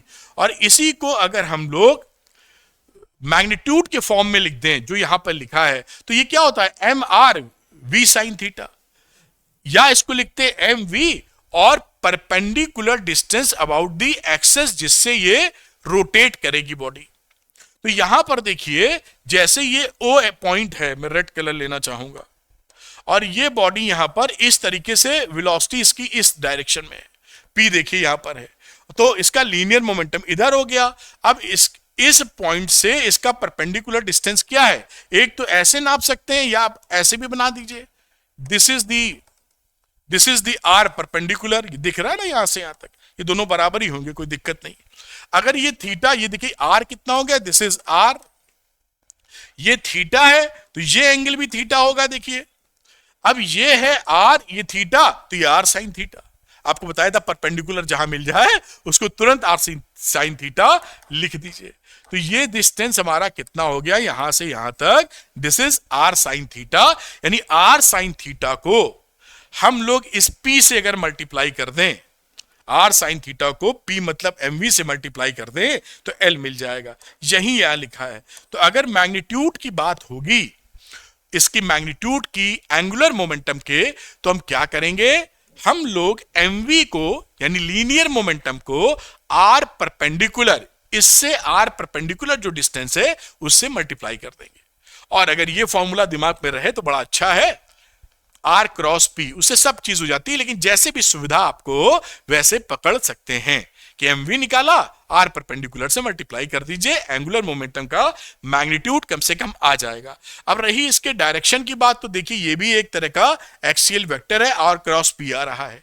अगर ये आर इधर है, पी का डायरेक्शन इधर ही हो जाएगा जिधर v होता है, आर क्रॉस पी यानी इस एक्सेस के अबाउट सीधा इस समय इनवर्ड इनटू द प्लेन। तो ये आप पढ़ चुके हैं। द डायरेक्शन ऑफ एल यहां पर देखिए same as that of R cross V जैसा होता है। एसआई यूनिट क्या होगी, kilogram metre square per second, यहां से निकाल लीजिए किलोग्राम मीटर पर सेकंड और फिर से आ गया मीटर, तो यहां पर मीटर स्क्वायर हो गया, कोई बड़ी बात थोड़ी है। और डायमेंशन ml-2 t-1, ये कहानी बन गई आपकी एंगुलर मोमेंटम की निकालने की, जो लीनियर मोमेंटम से ताल्लुक या रिलेटेड रहता है। कुछ एक इंपॉर्टेंट नोट देख लेते हैं जो हमारे सवाल लगाने में बड़े काम आएंगे। तो यहां पर देखिए ये फॉर्मूला हमारे पास मौजूद था, सबको हमने कंपोनेंट फॉर्म में लिख दिया, वेक्टर के कंपोनेंट फॉर्म में। वेक्टर के कंपोनेंट फॉर्म में लिखने का मतलब आई कैप, जे कैप, के कैप के फॉर्म में लिख दिया। तो एल को हमने लिख दिया एल एक्स आई कैप, एल वाई जे कैप वगैरह वगैरह। आर को भी देखिए एक्स वाई जेड करके, पी को इसी तरीके से इस फॉर्म में। अब एल की वैल्यू तो होती है यहां पर देखिए ये वेक्टर फॉर्म में, इस कंपोनेंट फॉर्म में, और यही वैल्यू आर क्रॉस पी होती है। तो what is this, R cross P, ये वैल्यू यही तो एल के बराबर है। यहां पे देखिए L is equal to are cross P, इसी का इस्तेमाल यहां पर किया है। तो ये एल हो गया और ये आर क्रॉस पी हो गया। अभी आपको सिखाया था, कहीं डाउट हो तो बेसिक मैथमेटिक्स पढ़ लीजिएगा, कैसे हम क्रॉस प्रोडक्ट, वेक्टर में भी समझाया हमने, वेक्टर में मैंने क्लियर बताया, तो वेक्टर में भी जाके देख सकते हैं कि क्रॉस प्रोडक्ट कैसे निकालते हैं। तो इसको कैलकुलेट कर लें आप, जब कैलकुलेट करेंगे तो ये वैल्यू मिल जाएगी। देखिए इसको अब यहां पर आई के कोफिशिएंट को इक्वेट कर दें, ये एल एक्स बराबर इतना, जे बराबर एल वाई बराबर इतना वगैरह वगैरह। अगली स्लाइड में वो चीज है थोड़ा समझाने के लिए। अब यहां से देखिए कंपेयर कर दिया। अब हम जानते हैं कि कोई भी बॉडी अगर पार्टिकल अगर मूव कर रहा है वाई जेड प्लेन में, वाई जेड प्लेन में, तो ये वेक्टर क्या होता है, क्योंकि आर क्रॉस एफ होता है ना, आर क्रॉस एफ का मतलब है कि जो एंगुलर मोमेंटम है वो आर और एफ दोनों के परपेंडिकुलर होगा, तो उस प्लेन के परपेंडिकुलर चला जाएगा। इसका मतलब क्या है, इसका मतलब है कि एल एक्स कंपोनेंट जीरो नहीं होगा, लेकिन L Y L Z zero होगा। आप समझ पा रहे हैं ना, क्योंकि वाई यहां पर देखिए वाई जेड प्लेन में मोशन था। जब ये देखिए इस तरीके से मैं इसको एक्स इसको वाई इसको जेड वाई कर देता हूं, यहां कोई मोशन हो रहा है समझ करिए। अब अगर मोशन हो रहा है तो वाई क्रॉस जेड करेंगे तो इस डायरेक्शन में लीनियर मोमेंटम का, एंगुलर मोमेंटम का डायरेक्शन इधर आएगा। तो वाई जेड में मोशन होने का क्या मतलब है कि एल वाई एल जेड का कोई फैक्टर नहीं मिलेगा, जो मिलेगा इधर ही मिलेगा एक्स वाला। तो L X is not equal to zero, L Y L Z zero. बस ये पकड़ के इसी तरह सिमिलरली बाकी के लिए लिखा जा सकता है, क्योंकि उसमें कंपोनेंट मौजूद नहीं होंगे। बाकी कुछ विशेष बातें जो सवाल लगाने में बहुत आपको कंफर्ट देती हैं, जानकारी। ए particle in translatory motion always has an angular momentum. कोई भी बॉडी अगर ट्रांसलेटरी मोशन में, यहां से कोई बॉडी अगर आप यहां से देख रहे हैं, सपोज करिए ऑब्जर्वर या एक्सेस, ये बॉडी ऐसे जा रही है, वेलोसिटी ऐसे है, तो इसका एंगुलर मोमेंटम होगा कितना होगा, हमने देखा था इसका mv मैग्नीट्यूड की बात करें तो हम लिख रहे थे mv और परपेंडिकुलर डिस्टेंस आर परपेंडिकुलर या mv साइन थीटा, थीटा है angle between position vector and angular momentum या वेलोसिटी वेक्टर। बड़ी अच्छी बात है। अब अगर ये दोनों वेक्टर सीधे ये पॉइंट और ये मोशन एक ही पॉइंट में पड़ जाए, ये मोशन v ऐसे हो रहा है और इस अबाउट ओ पॉइंट हमको लेना है, तो यहां पर साइन थीटा 0 हो जाएगा, तो इस समय इसका एंगुलर मोमेंटम नहीं मिलेगा, यानी थीटा की वैल्यू 0 नहीं होनी चाहिए और 180 डिग्री के बराबर भी नहीं होनी चाहिए। कि ठीक तरीका नहीं है लिखने का, दोबारा लिखना होगा, 180 डिग्री नहीं होनी चाहिए। तो थीटा की वैल्यू न 0 180 हो तो एंगुलर मोमेंटम हमें अचीव हो जाएगा अगर कोई बॉडी ट्रांसलेटरी मोशन में जा रही है। तो यही लिखा है कि mvr sin phi, sin phi मतलब वही sin थीटा, जहां पर थीटा 0 नहीं हो और 180 डिग्री नहीं हो। अगर होगा तो उसी लाइन में हो जाएगा मामला, फिर आपको एंगुलर मोमेंटम नहीं मिलेगा। आपको बेसिकली ऐसा सोचना है कि कोई बॉडी ऐसे जा रही है तो आपको देखने के लिए मुंडी घुमानी पड़ती है ना, तो जब आपकी मुंडी घूमी तो रोटेशन कहीं हो रहा है, एंगुलर मोमेंटम। और आपकी सीध में कोई बॉडी जा रही है तो आप मुंडी थोड़ी घुमाएंगे, आप तो कितनी दूर चली जाए ऐसे खड़े रखेंगे, मुंडी दिखता रहेगा, समझ रहे हैं हम। और ऐसे कोई बॉडी गई तो मुंडी घूमी, एंगुलर मोमेंटम समझने के लिए आसानी बन जाती है। खैर ये बात आप समझ पाए। इन केस ऑफ सर्कुलर मोशन देखिए क्या रिलेशनशिप बन जाती है, इन सब बातों को देखेंगे गहराई से। तो एल होता है आर क्रॉस पी, हम जानते थे आर क्रॉस पी, और एम इसको पी को एम इंटू वी वैक्टर रख दिया, एम बाहर आ गया, आर क्रॉस वी ये M V R sine phi या साइन थीटा हो गया। हम जानते हैं कि सर्कुलर मोशन में आपका थीटा 90 डिग्री होता है हमेशा, आर और वेलोसिटी के बीच में डायरेक्शन कितना एंगल होगा, 90 डिग्री। तो यहां पर जो साइन फाई है वो हो जाएगा sine 90 which is 1। R is perpendicular to V लिखा हुआ है, इसका मतलब क्या है, साइन फाई या थीटा की value sine 90 degree which is equal to 1। तो ये रिड्यूस कितना हो गया, साइन थीटा निपट गया। L is in case of circular motion, MVR और angular velocity angular circular motion में v equal to R omega भी धड़ल्ले से यूज कर सकते हैं, तो v equal to R omega यहां रख दिया तो एम आर स्क्वायर ओमेगा आ गया। और what is M R square, M R square होता है देखिए आई, तो एक relation L is equal to I omega मिल गया जो आपको याद रखना है। Angular momentum is equal to moment of inertia into angular speed, और इस रिलेशन ये बिल्कुल वैसे ही है जैसे P लिखते थे m इंटू वी, तो देखिए m की जगह I, v की जगह एंगुलर वेलोसिटी, P की जगह एंगुलर मोमेंटम, बस इतना ही है, बिल्कुल वही एनालॉगिटी या एनालॉगस चल रहा है, उसी के अनुरूप चल रहा है। अब इसको देखिए डिफरेंशिएट कर लीजिए, तीसरा पॉइंट बन जाता है, L equal to I omega आया, इसको डिफरेंशिएट कर देंगे, I तो चेंज हो नहीं रहा है किसी एक्सेस के अबाउट, और ये omega D omega upon D T, D omega upon D T होता है एंगुलर एक्सेलेरेशन, तो आई इंटू एंगुलर एक्सेलेरेशन ये क्या हो गया, टाउ, तो डीएल बाई डी टी हमारा हो गया टाउ। ये देखिए यहां पर tau is equal to DL upon D T. अब ये बिल्कुल वैसा ही है जैसे हम ट्रांसलेशन मोशन में F is equal to DP upon D पढ़ते थे, ये फोर्स था, ये टॉर्क है, ये एंगुलर मोमेंटम, तो ये लीनियर मोमेंटम, बिल्कुल जो न्यूटन का सेकंड लॉ था वही कहानी बिल्कुल ऐसे चल रही है इन केस ऑफ रोटेशनल मोशन। बात आप पकड़ पाए होंगे और पॉइंट्स को सामने लाते हैं। If a large torque acts on A particle for a small time, बहुत ज्यादा टॉर्क लगे कम समय के लिए, तो ये बन जाता है एंगुलर इंपल्स। और जैसे कि वहां पर हमने सीखा था ट्रांसलेशन में इंपल्स होता था, ज्यादा force short duration of time के लिए, तो यहां पर एंगुलर इंपल्स हो जाएगा, और एंगुलर इंपल्स की वैल्यू क्या हो जाएगी, J is equal to torque into D T, torque average बाहर और ये हो गई वैल्यू।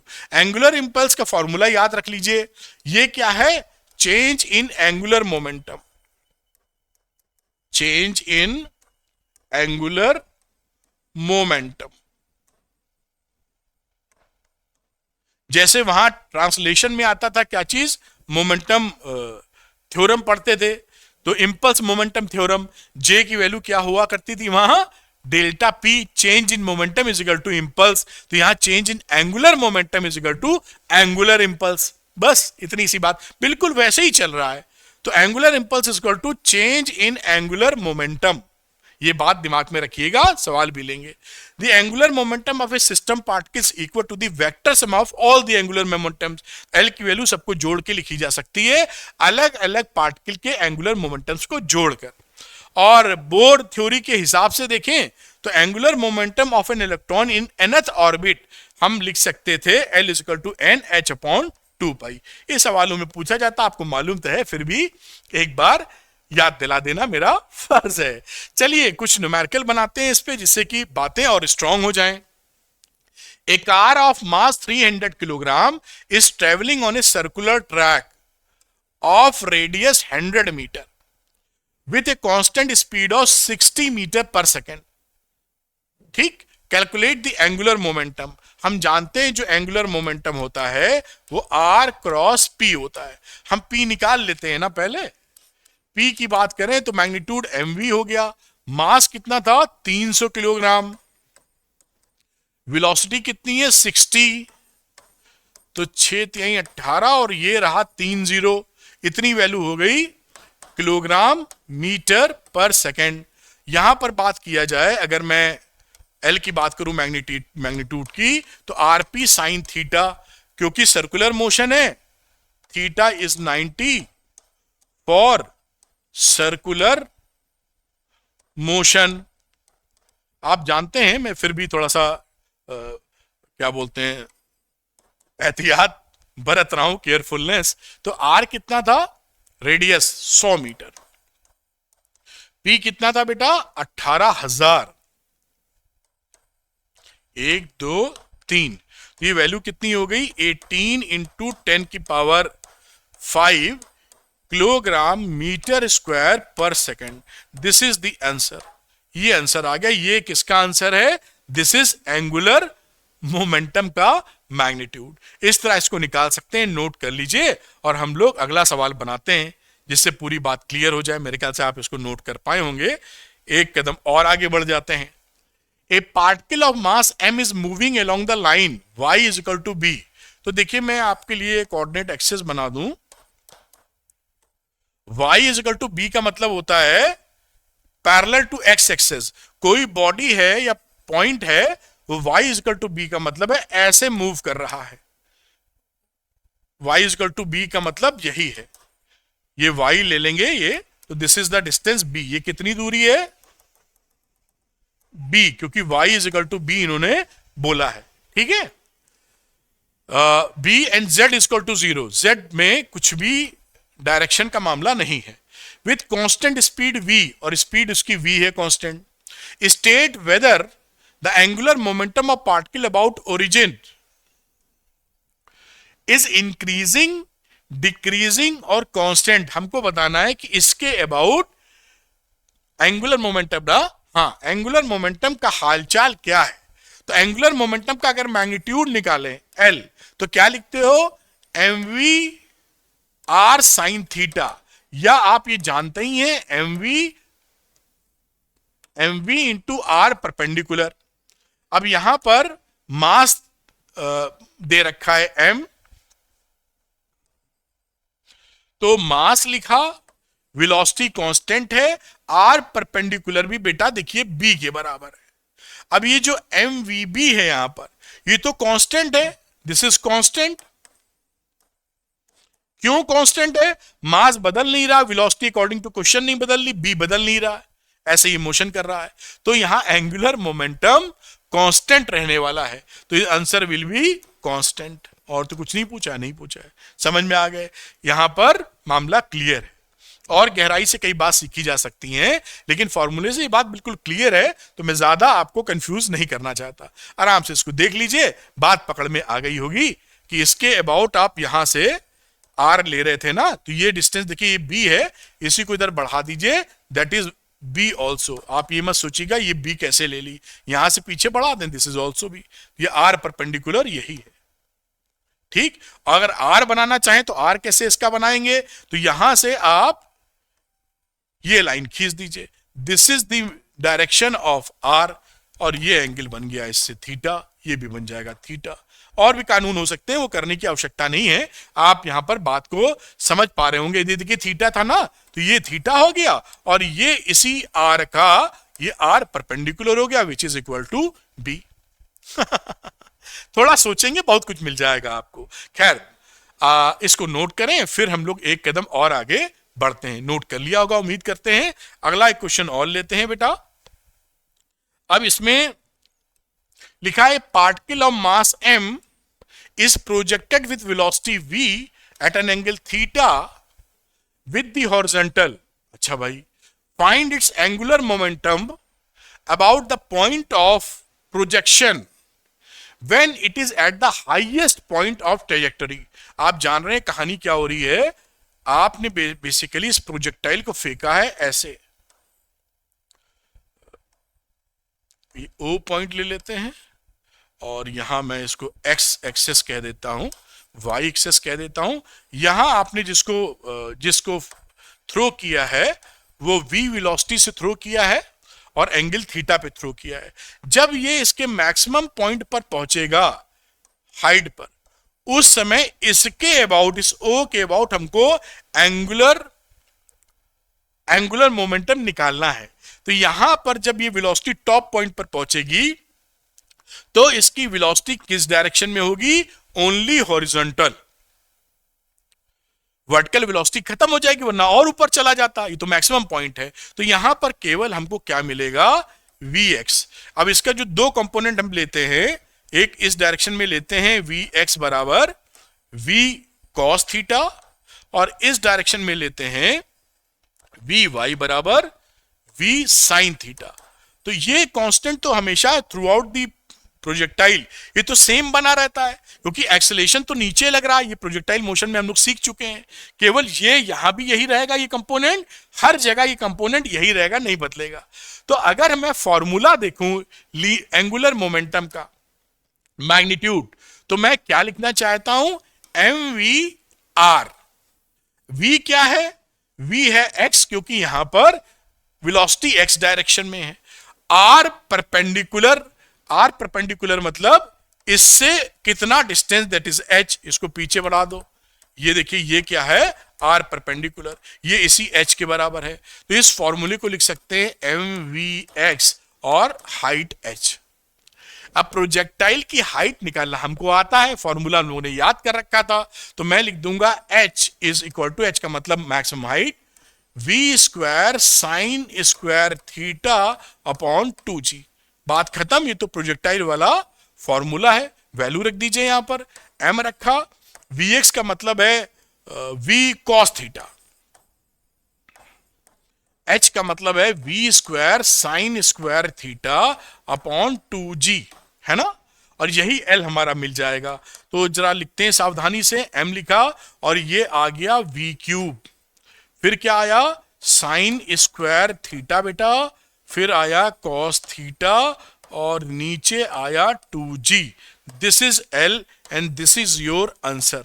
तो देखिए कोई भी कठिनाई नहीं है, बस थोड़ा समझदारी दिखानी है। नोट करें, अगला सवाल बनाते हैं, अगला टॉपिक पढ़ते हैं, फिर आगे बढ़ते हैं। तो अब angular momentum about A point हमने देखा था। अब angular momentum of a rigid body rotating about a fixed axis देखेंगे, नोट कर पाए होंगे। तो अभी तक जो बात सुनी थी क्या थी, कि एंगुलर मोमेंटम किसी पॉइंट के अबाउट। अब हम लोग कोई रिजिड बॉडी ले लेंगे और जिस एक्सिस के अबाउट वो रोटेट कर रही है, उनका एंगुलर मोमेंटम कितना होगा उसकी चर्चा करेंगे। तो अगला टॉपिक आ जाता है angular momentum of a rigid body rotating about a fixed axis. अब यहां पर मैं रेड कलर लूं, थोड़ा दिख सकता है आपको अच्छा। ये मान लीजिए एक्सेस ऑफ रोटेशन है, जो ऊपर देखिए ओमेगा के नाम से दिखाया भी हुआ है। इसमें बहुत सारे पार्टिकल्स होंगे, सपोज n पार्टिकल्स हैं। हर पार्टिकल जैसे यहां दिख रहा है, मैं नीचे बना देता हूं जिससे सर्किल कंप्लीट कर पाऊं। ये मान लीजिए क्यू पॉइंट है, तो ये इसके अबाउट ऐसे देखिए घूम के सर्किल बना रहा होगा ना, इसका सेंटर यहां आ रहा होगा जैसे ओ लिखा है इन्होंने। ऐसे ही जितने भी, क्योंकि रोटेशन मोशन में हम जानते हैं जितने भी पार्टिकल लेंगे सब उनका सेंटर यहीं पर पड़ेगा, इस एक्सेस ऑफ रोटेशन में। रोटेशनल मोशन की डेफिनेशन ही यही है कि जितने भी पार्टिकल हैं सबका सेंटर कहां पड़ेगा, एक्सिस पे। एक्सिस बोलते ही उसे है जो लाइन सारे सेंटर्स को मिलाती है।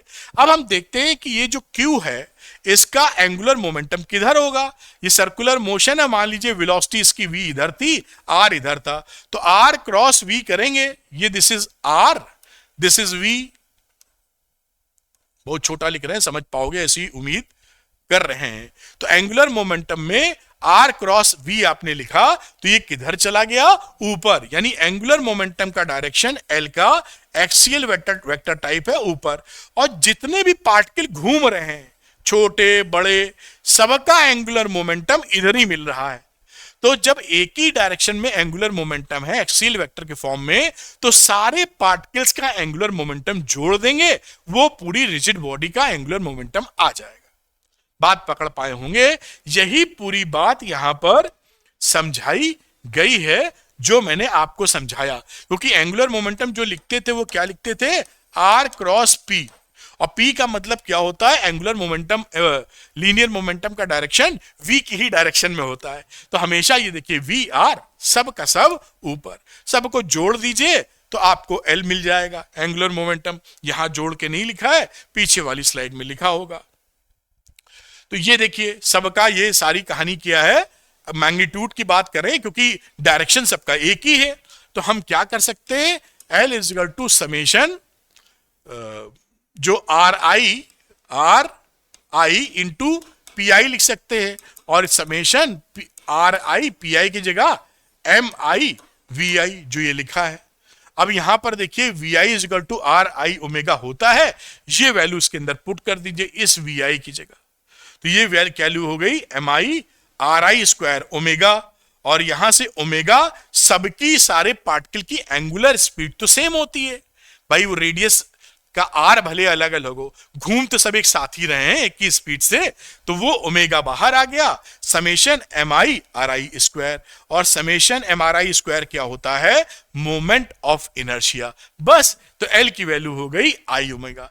इस तरीके से आप एक फॉर्मूला और याद रख लीजिए कि एंगुलर मोमेंटम क्या हुआ, moment of inertia and omega. Same वैसे ही है जैसे P is equal to mv, vector लिखना चाहें तो L is equal to mass की जगह मोमेंट ऑफ इनर्शिया, और ये रहा ओमेगा।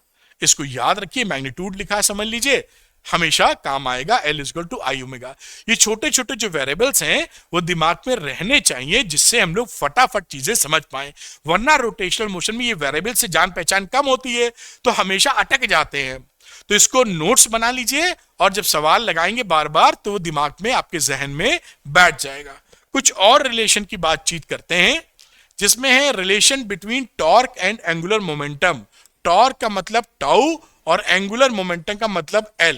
तो आपको मैं पहले ही बता दूं कि फोर्स और एंगुलर मोमेंटम में क्या रिलेशन था, आप जान रहे हैं न्यूटन के सेकंड लॉ से ये रिलेशन था।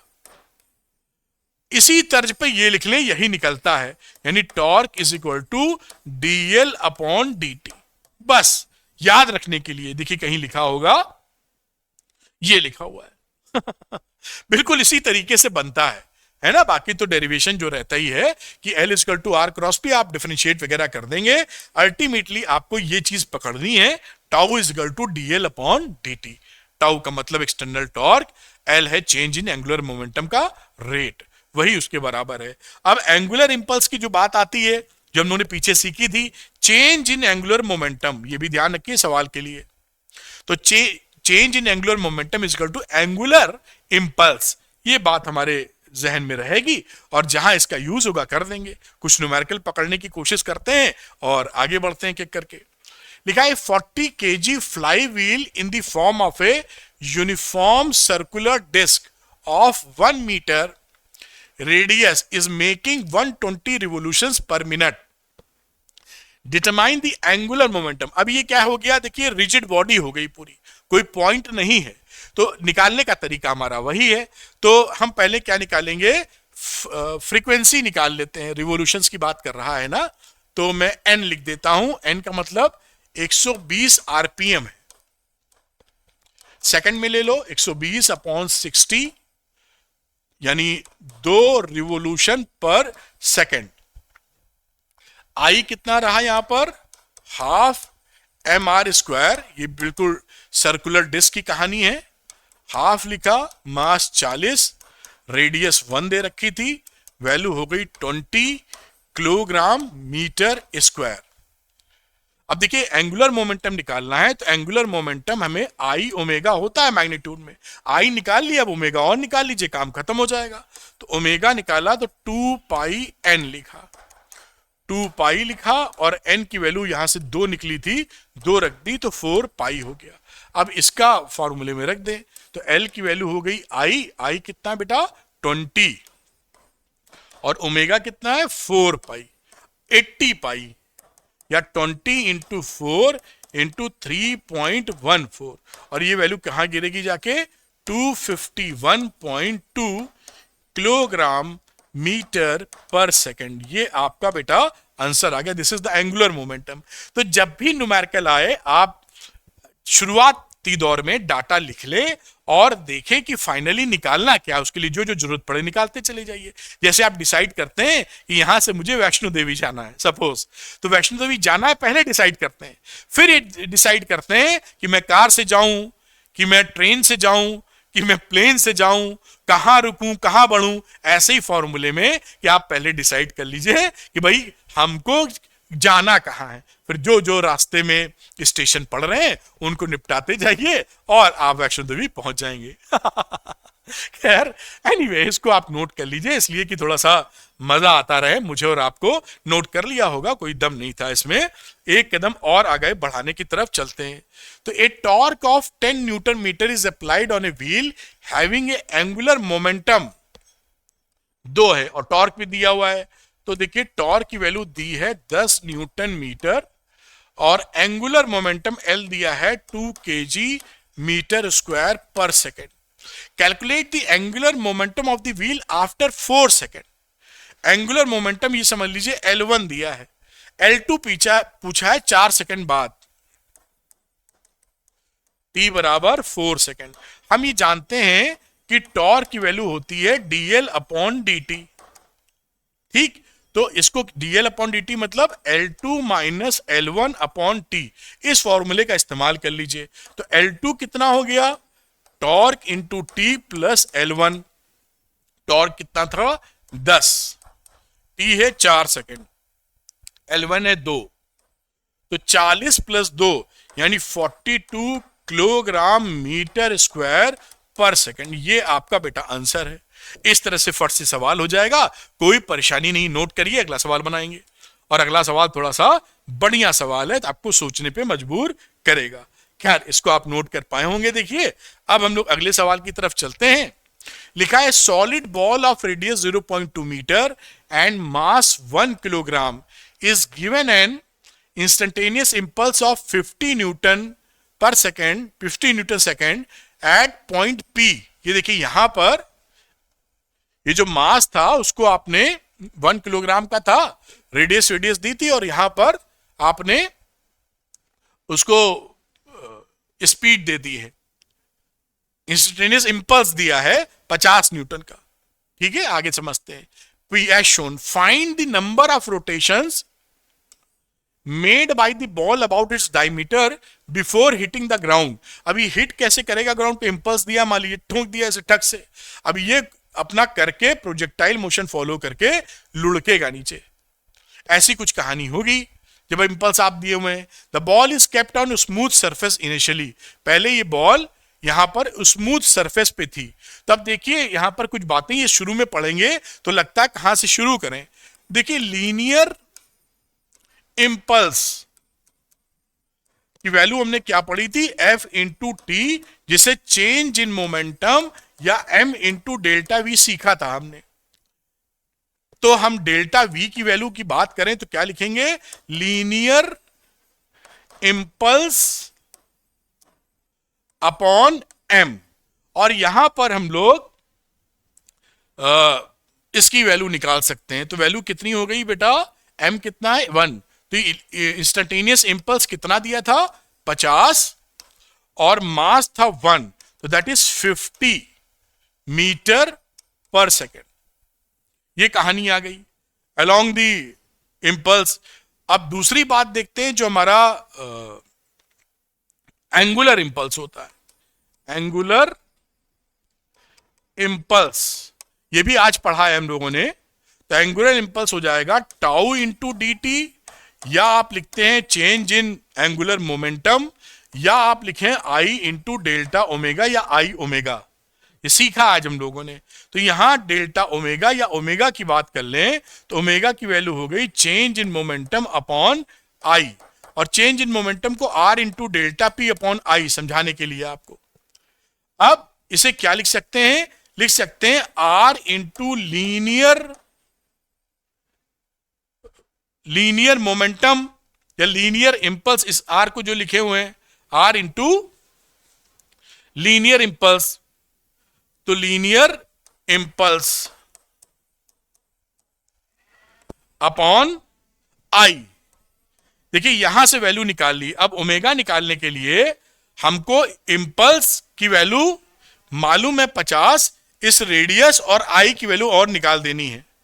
तो यहां पर इस वैल्यू को मैं कैलकुलेट अगर करूं तो मैं क्या लिख सकता हूं, इंपल्स हो गया 50 और आर कितना था, radius, find the number of rotation made by A solid ball of radius 0.2, तो 0.2 और नीचे क्या रहा, आई की जगह 2/5 mr², ये डायमीटर के अबाउट इतनी वैल्यू।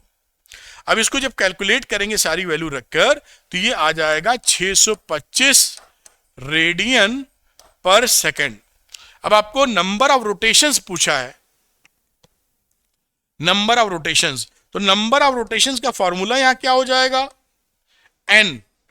एन का मतलब है नंबर ऑफ, ये एक हॉट सवाल है, rotations is equal to omega T upon 2 pi, omega T upon 2 pi, क्योंकि ये नंबर ऑफ रोटेशन का मामला हो गया। कितने टाइम में, ठीक है, एक टाइम में आप देख रहे हैं एन की वैल्यू अगर लिखें तो ओमेगा एंगुलर स्पीड होती है, एक टाइम में कितना चक्कर मार रहा है, और नंबर ऑफ रोटेशन हो गया ओमेगा टी अपॉन 2 पाई। और कितना समय लेगा नीचे गिरते वक्त, तो उसकी वैल्यू क्या रहेगी भाई, ये जो यहां पर आपने दिया था हिट, ये कितने समय बाद जमीन से टकराएगा वो निकाल लीजिए। उसके लिए कलर बदल लेते हैं, वो टाइम पीरियड आपको निकालना पड़ेगा। तो time of flight of projectile,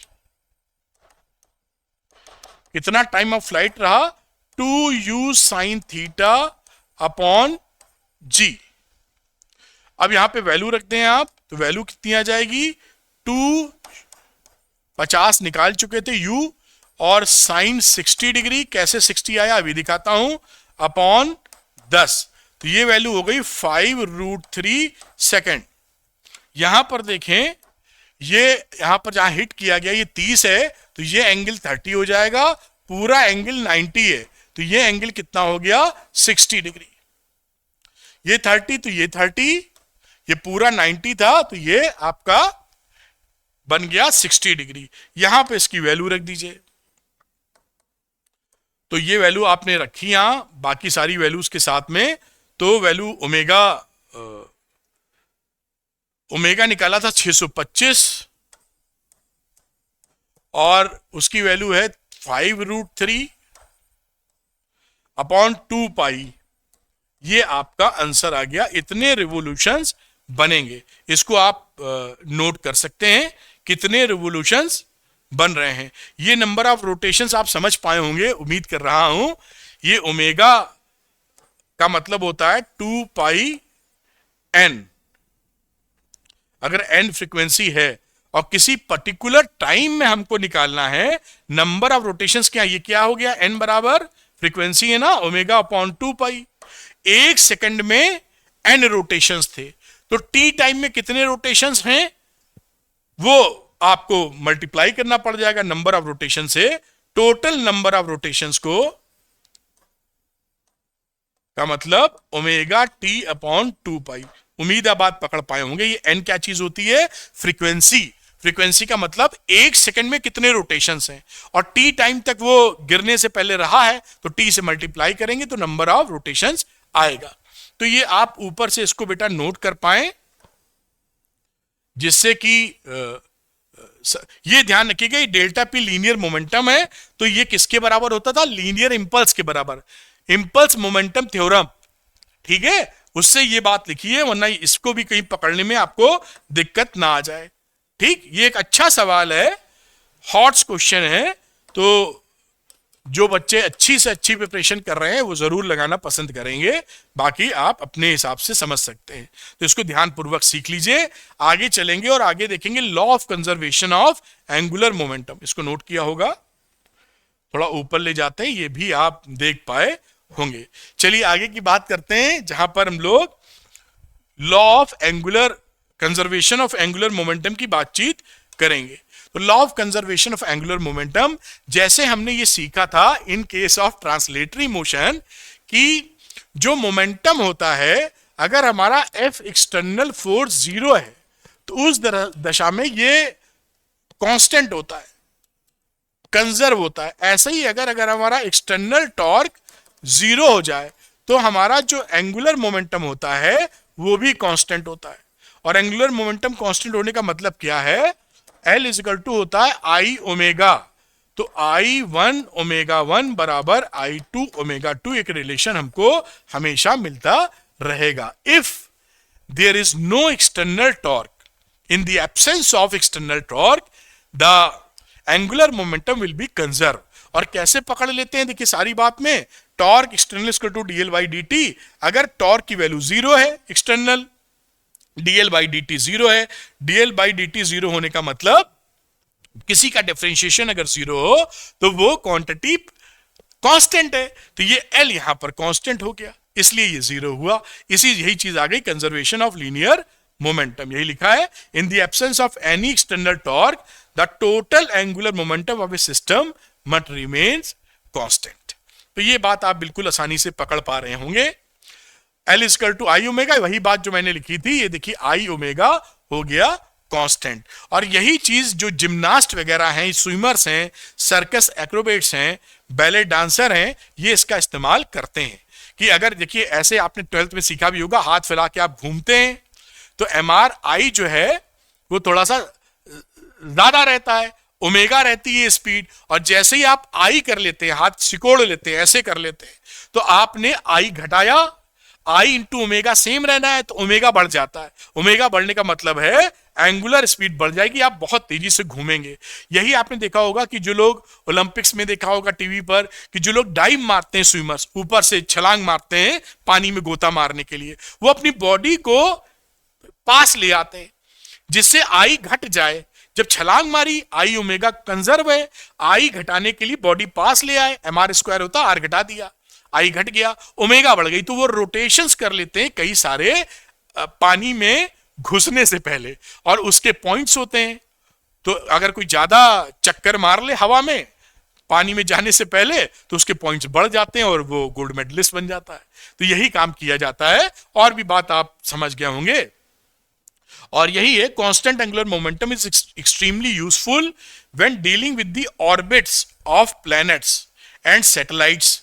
जो ऑर्बिट्स सैटेलाइट्स वगैरह हैं, क्योंकि अगर हम सैटेलाइट को और सन को मान लें एक सिस्टम है, कोई एक्सटर्नल टॉर्क नहीं लग रहा है, तो इनका कंजर्वेशन ऑफ मोमेंटम रहता है। तो इसका ओमेगा निकाल सकते हैं कि भाई पास में क्या वेलोसिटी थी, दूर में क्या वेलोसिटी थी, ये इससे कैलकुलेट किया जा सकता है। Also when analysing the Bohr's model of the atom. इसी पर एक सवाल ले लेते हैं जिससे क्लैरिटी एक कदम और आगे बढ़ जाए। तो आइए देखते हैं, लिखा क्या है न्यूमेरिकल, जिससे समझेंगे। The maximum and minimum distances of A comet. Comet क्या होता है, एक तरह का तारा होता है, स्टार, जिसकी पूंछ होती है, ठीक, उसे कॉमेट बोलते हैं।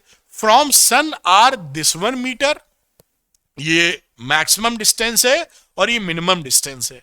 If velocity nearest to sun is, जब पास रहता है तो वेलोसिटी भाई साहब ये रहती है, और जब दूर रहेगा तो उन्होंने पूछी है। सपोज करिए ये सन है और जो कॉमेट है वो इस तरह का चक्कर लगा रहा है, यहां पर कॉमेट लगा देते हैं और ये इसकी कोई पूंछ है दिस इज कॉमेट, और कॉमेट टेल होती है, ऐसा बोला जाता है। अब ये समय मिनिमम डिस्टेंस पर है, ये डिस्टेंस देखिए मिनिमम, और इस समय ये डिस्टेंस इज द मैक्सिमम। दोनों ही केस में एंगुलर मोमेंटम कंजर्व रहेगा। इन दोनों को एक हमने सिस्टम मान लिया है, तो हम क्या लिख सकते हैं यहां पर, I1 ओमेगा 1 बराबर I2 ओमेगा 2। इसमें कोई तकलीफ नहीं है। I1 का मतलब क्या लिख देंगे, mr1 स्क्वायर। ओमेगा 1 को क्या लिख सकते हो, v is equal to R omega, तो omega is equal to v upon R, तो इसको लिख दो v1 अपॉन r1। ये हो गया r1, ये हो गया r2, यहां की वेलोसिटी v2, यहां की वेलोसिटी v1, है ना और I2 क्या रहा, m r2 स्क्वायर। अगर मैं I2 की बात कर रहा हूं, और ये क्या रहा, v2 अपॉन R2। बिल्कुल कहानी ठीक है। अब इसमें देखिए काट पीट के हासिल क्या हुआ, m से मास तो बदला नहीं था भाई, R1 से एक R1 कट गया, R2 से एक R2 कट गया, तो m1 v1 is equal to m2 v2। बात पकड़ में आ गई। तो v2 कितना रहा, v2 रहा m1 v1 अपॉन m2। बिल्कुल एग्री कर रहे हैं आप। मास क्या था और सारी वैल्यू डाल दो, तो मास दिया भी है, दिया है द मैक्सिमम मिनिमम डिस्टेंस। मास क्यों लिख दिया भैया, मास तो कट चुका था। दिस इज R1 और दिस इज R2, तो ये वैल्यू रही v1 R1 अपॉन R2। तो वेलोसिटी कितनी रही बेटा, पहले नियरेस्ट की 6 इंटू 10 की पावर 4। R1 कितना था, ये R1 था 7 इंटू 10 की पावर 10, और फारदेस्ट डिस्टेंस था 1.4 इंटू 10 की पावर 12। अब इसको बेटा कैलकुलेट कर लीजिए, इसको कैलकुलेट करेंगे तो करीब करीब 3000 मीटर पर सेकंड का वेलोसिटी आपको मिलेगा। तो ये देखिए फायदा ये है कि एंगुलर मोमेंटम कंजर्व जब हुआ तो आप यहां से पूरा आसानी से v2 वेलोसिटी निकाल पाए। This is so beautiful example of science. तो इसको आप पकड़ लीजिए और अगली बात भी करने की कोशिश करेंगे जिससे हम पकड़ते चले जाएं। मेरे ख्याल से आपने इसको नोट कर लिया होगा। एक कदम और आगे बढ़ाते हैं अगले न्यूमेरिकल पे। इधर ये इंपॉर्टेंट सवाल है, अक्सर आपके आप पूछते हैं और कई बच्चे इससे डर भी जाते हैं। वेरी इंपॉर्टेंट लिख देता हूं। If the radius of the earth contracts to half its present value, radius earth की कम हो जाए, आधी हो जाए पहले से, तो विथआउट चेंज इन मास नहीं चेंज हो, तो what will be the new duration of the day. जो अभी 24 घंटे का मोटे तौर पे दिन होता है, वो दिन कितना ड्यूरेशन उसका होगा। अब देखिए जो वो पृथ्वी घूम रही है उसका एंगुलर मोमेंटम तो सेम रहेगा क्योंकि कोई एक्सटर्नल टॉर्क लग नहीं रहा है, तो उससे हम इसको निकाल लेंगे। तो चलिए बात को शुरू करते हैं। अगर L1 की बात करें तो हम क्या लिख सकते हैं, I into omega, I1 into omega भी डाल सकते हैं। I क्या रहा 2/5 mr स्क्वायर, स्फीयर है, अपॉन एक्सिस के हिसाब से, इंटू ओमेगा, ये वैल्यू हो गई। अब नया angular momentum, new angular momentum, जिसे मैं L2 लिख रहा हूं, तो ये वैल्यू रही 2/5। मास तो बदला नहीं, लेकिन रेडियस पहले वाले की आधी हो गई बेटा, और ओमेगा कुछ और हो जाएगा, ओमेगा डैश। अब इन दोनों को बराबर कर दो क्योंकि कंजर्वेशन, एक्सटर्नल टॉर्क है हमारा 0, तो L1 बराबर L2। इसके हिसाब से 2/5 mr square omega is equal to 2/5 mr/2 का स्क्वायर इंटू ओमेगा डैश। बराबर कर दिया, कुछ दिक्कत थोड़ी है। 2/5 गया कट। अब यहां से आपने आर स्क्वायर भी काट दिया, वैल्यू क्या आई, omega dash is equal to 4 omega. देख पा रहे हैं ना यहां से। अब हमें जो दिन था टी, ओमेगा होता है, ओमेगा की वैल्यू लिख दीजिए तो 2 पाई बाई टी। तो यहां पे टी डैश की वैल्यू क्या हो गई, 1/4 टी, यानी 1/4 और 24 घंटे, तो कितने बचे, 6 घंटे। ये आपका आंसर हो गया। यानी अगर पृथ्वी की रेडियस आधी हो जाए तो हमारा दिन 6 घंटे का रह जाएगा, क्योंकि उसकी स्पीड घूमने की बढ़ जाएगी। ये कितना इंटरेस्टिंग है, और ऐसे सवाल वेरी इंपॉर्टेंट आपके एग्जामिनेशन में पूछे जाते हैं, फटाफट निकाल सकते हैं। चलिए नोट कर लीजिए। फिर अगला जो पॉइंट है, अगला जो टॉपिक है वो है rotational kinetic energy of the particles. तो उसको नोट कर लिया होगा और उसकी चर्चा करते हैं कि घूमते वक्त, रोटेशन करते वक्त क्या काइनेटिक एनर्जी रहेगी पूरी बॉडी की। तो ये जो पूरी बॉडी की एनर्जी होती है वो सारी पार्टिकल्स, क्योंकि काइनेटिक एनर्जी कोई वेक्टर क्वांटिटी तो है नहीं और निगेटिव होती नहीं, तो सारी जो पार्टिकल्स घूम रहे हैं, सारे पार्टिकल्स का काइनेटिक एनर्जी जोड़ दो, जो टोटल निकला वो kinetic energy of the body हो गया। यही यहां पर लिखा हुआ है। तो ये देखिए K is equal to summation I to N और हाफ MI/VI स्क्वायर। अब थोड़ा सा कानून कर देंगे जिससे एक सिंपल सा रिजल्ट निकाल पाए। तो V is equal to R omega होता है, जानते ही गोल गोल घूम रहा है, और काइनेटिक एनर्जी यहां पर आपने आर ओमेगा लिख दिया V की जगह, तो half MI/RI square omega square हो गई काइनेटिक एनर्जी। ओमेगा लिखने से फायदा क्या है कि सारे पार्टिकल्स का ओमेगा सेम रहता है, वो ओमेगा स्क्वायर समेशन से बाहर चला आता है। ये देखिए ओमेगा स्क्वायर बाहर चला आया, ये आ गया समेशन या सिग्मा MI/RI स्क्वायर। और ये MI/RI स्क्वायर क्या चीज होती है आप देखेंगे, ये होता है मोमेंट ऑफ इनर्शिया। तो इसको लिख दीजिए मोमेंट ऑफ इनर्शिया। ये देखिए समेशन MI/RI स्क्वायर क्या हो जाएगा, I।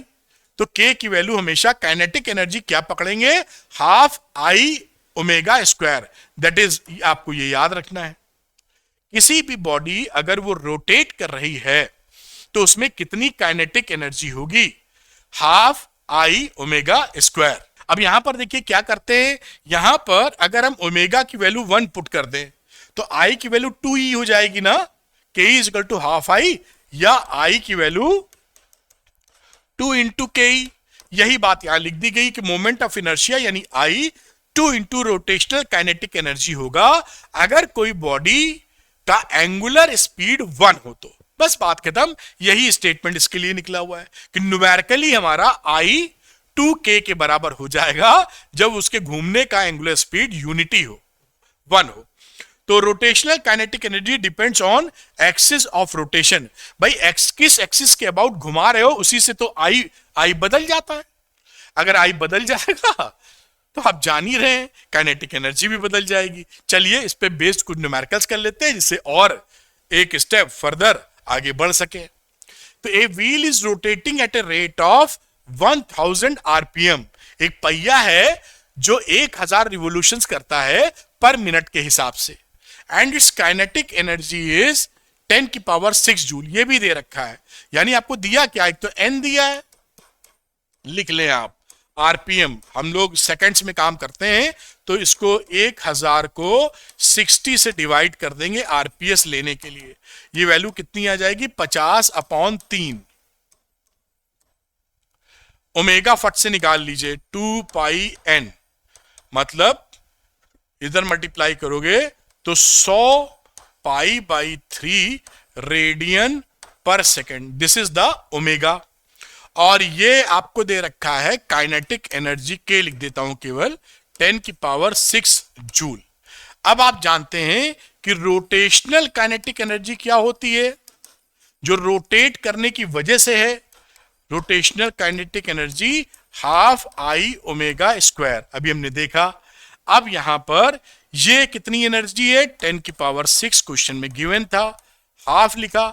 I कितना हो जाएगा, I अभी रख देते हैं, ओमेगा यहां से निकाला है 100 पाई का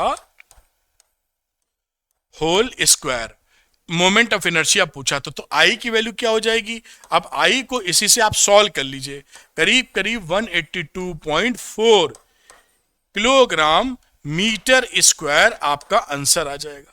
तो ये देखिए आया, तो कितने आसानी से आप इसको कर पाए, नोट करें और अगला सवाल बनाते हैं। इट इज सो सिंपल, बस थोड़ा लॉजिक और कॉन्सेप्ट को पकड़ के चलेंगे। हो गया सवाल वाला। अगला सवाल देखते हैं एक और बेटा जी।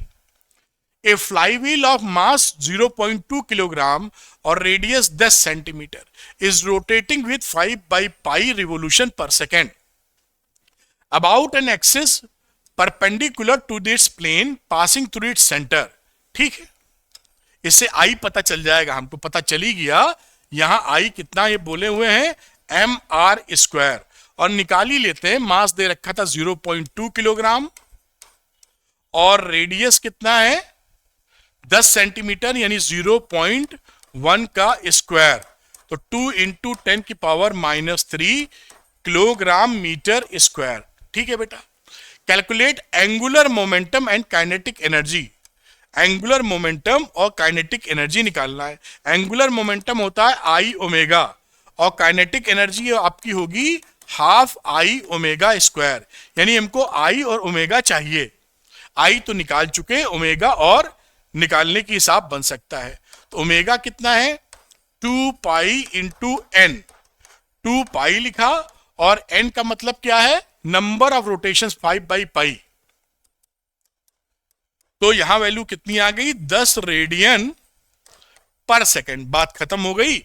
Angular momentum L is equal to I omega, I है 2 इंटू 10 की पावर -3, ओमेगा है 10, ये वैल्यू कितनी हो गई 2 इंटू 10 की पावर -2 किलोग्राम मीटर स्क्वायर पर सेकेंड। और ये पहला आंसर आ चुका है। Kinetic energy half I omega square, half लिखा, मोमेंट ऑफ इनर्शिया निकाला था 2 इंटू 10 की पावर -3 और ओमेगा था 10 पाई का स्क्वायर, ये आ जाएगा 0.1 जूल। ये देखिए ये भी आ गया, कोई भी आपको परेशानी नहीं है।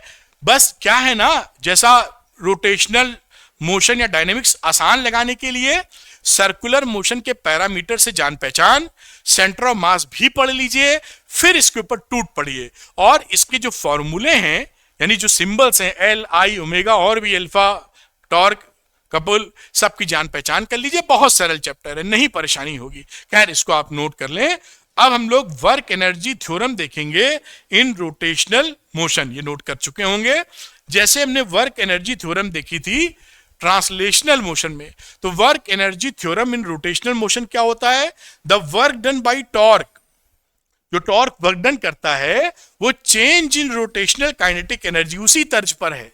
तो W is equal to half I omega 2 square minus half I omega 1 square, ये वैल्यू आपकी बनेगी change in rotational kinetic energy और ये W के बराबर हो जाएगी। बस सेम वैसा ही है जैसे एनालॉगस है जैसे ट्रांसलेशनल मोशन पढ़ रहे थे हम लोग। तो आइए झट से एक सवाल लगाते हैं क्लैरिटी बढ़ाने के लिए। An energy of 484 joule is spend in increasing the speed of a flywheel from 60 RPM to 360 RPM. Calculate moment of inertia of flywheel, I निकालना चाहते हैं। तो इनिशियल स्पीड क्या रही, इनिशियल स्पीड यानी ओमेगा 1 60 आरपीएम, मतलब सेकंड्स में 60/60 second हुआ और 2 पाई से मल्टीप्लाई कर देंगे। तो ये वैल्यू कितनी हो गई बेटा 2 पाई रेडियन पर सेकंड। समझ पाए? अब इसी से बात करें फाइनल स्पीड, बहुत ही आसानी से, यानी ओमेगा 2 वो थी 360 आरपीएम, तो 360/60 सेकंड में आ गया और 2 पाई एन होता है, 2 पाई से मल्टीप्लाई कर दीजिए तो 12 पाई रेडियन पर सेकंड, 6 दुनिया 12।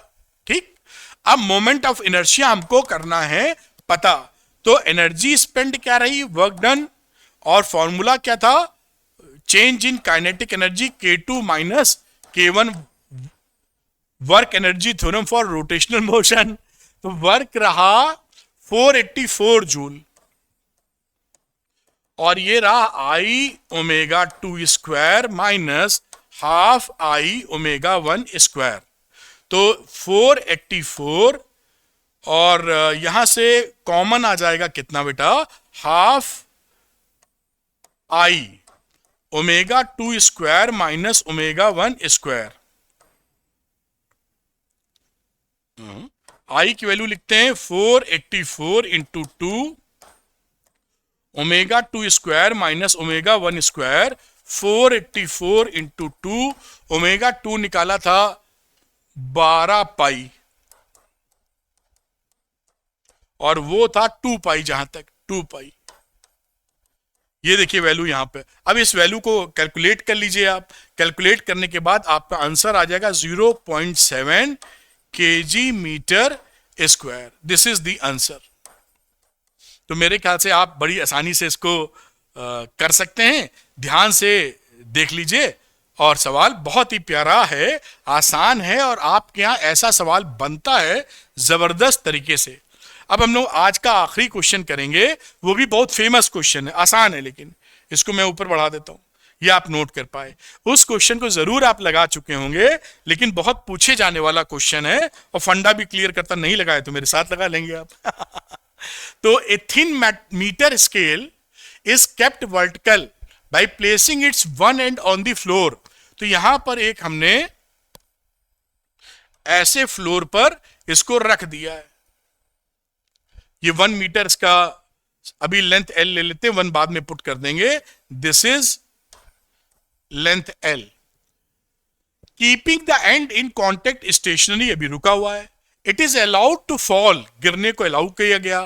Calculate the velocity of its upper end when it is hit the floor. ये यहां से ऐसे लुढ़केगा जब, तो ये कुछ ऐसे सर्कुलर मोशन टाइप जाएगा, क्योंकि ये रेडियस तो सेम रहेगी इसके लिए।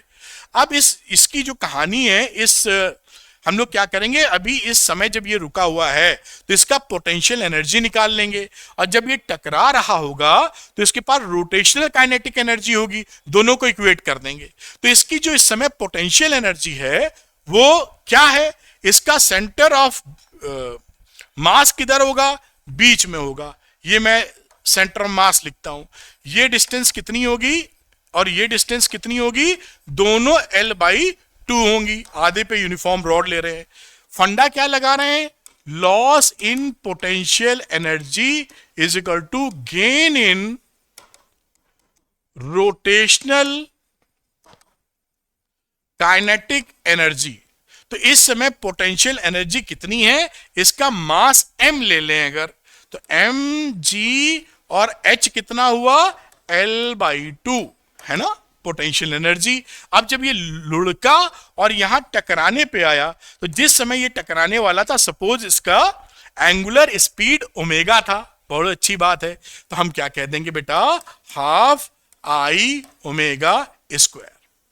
अब देखिए यहां से ये हाफ हाफ दीजिए काट, और mg लिखता हूं, l लिखता हूं और I लिख देता हूं। अब ये जो एक रॉड है, अबाउट इट्स वन एंड, इसका I मोमेंट ऑफ इनर्शिया कितना होता है, तो ml²/3।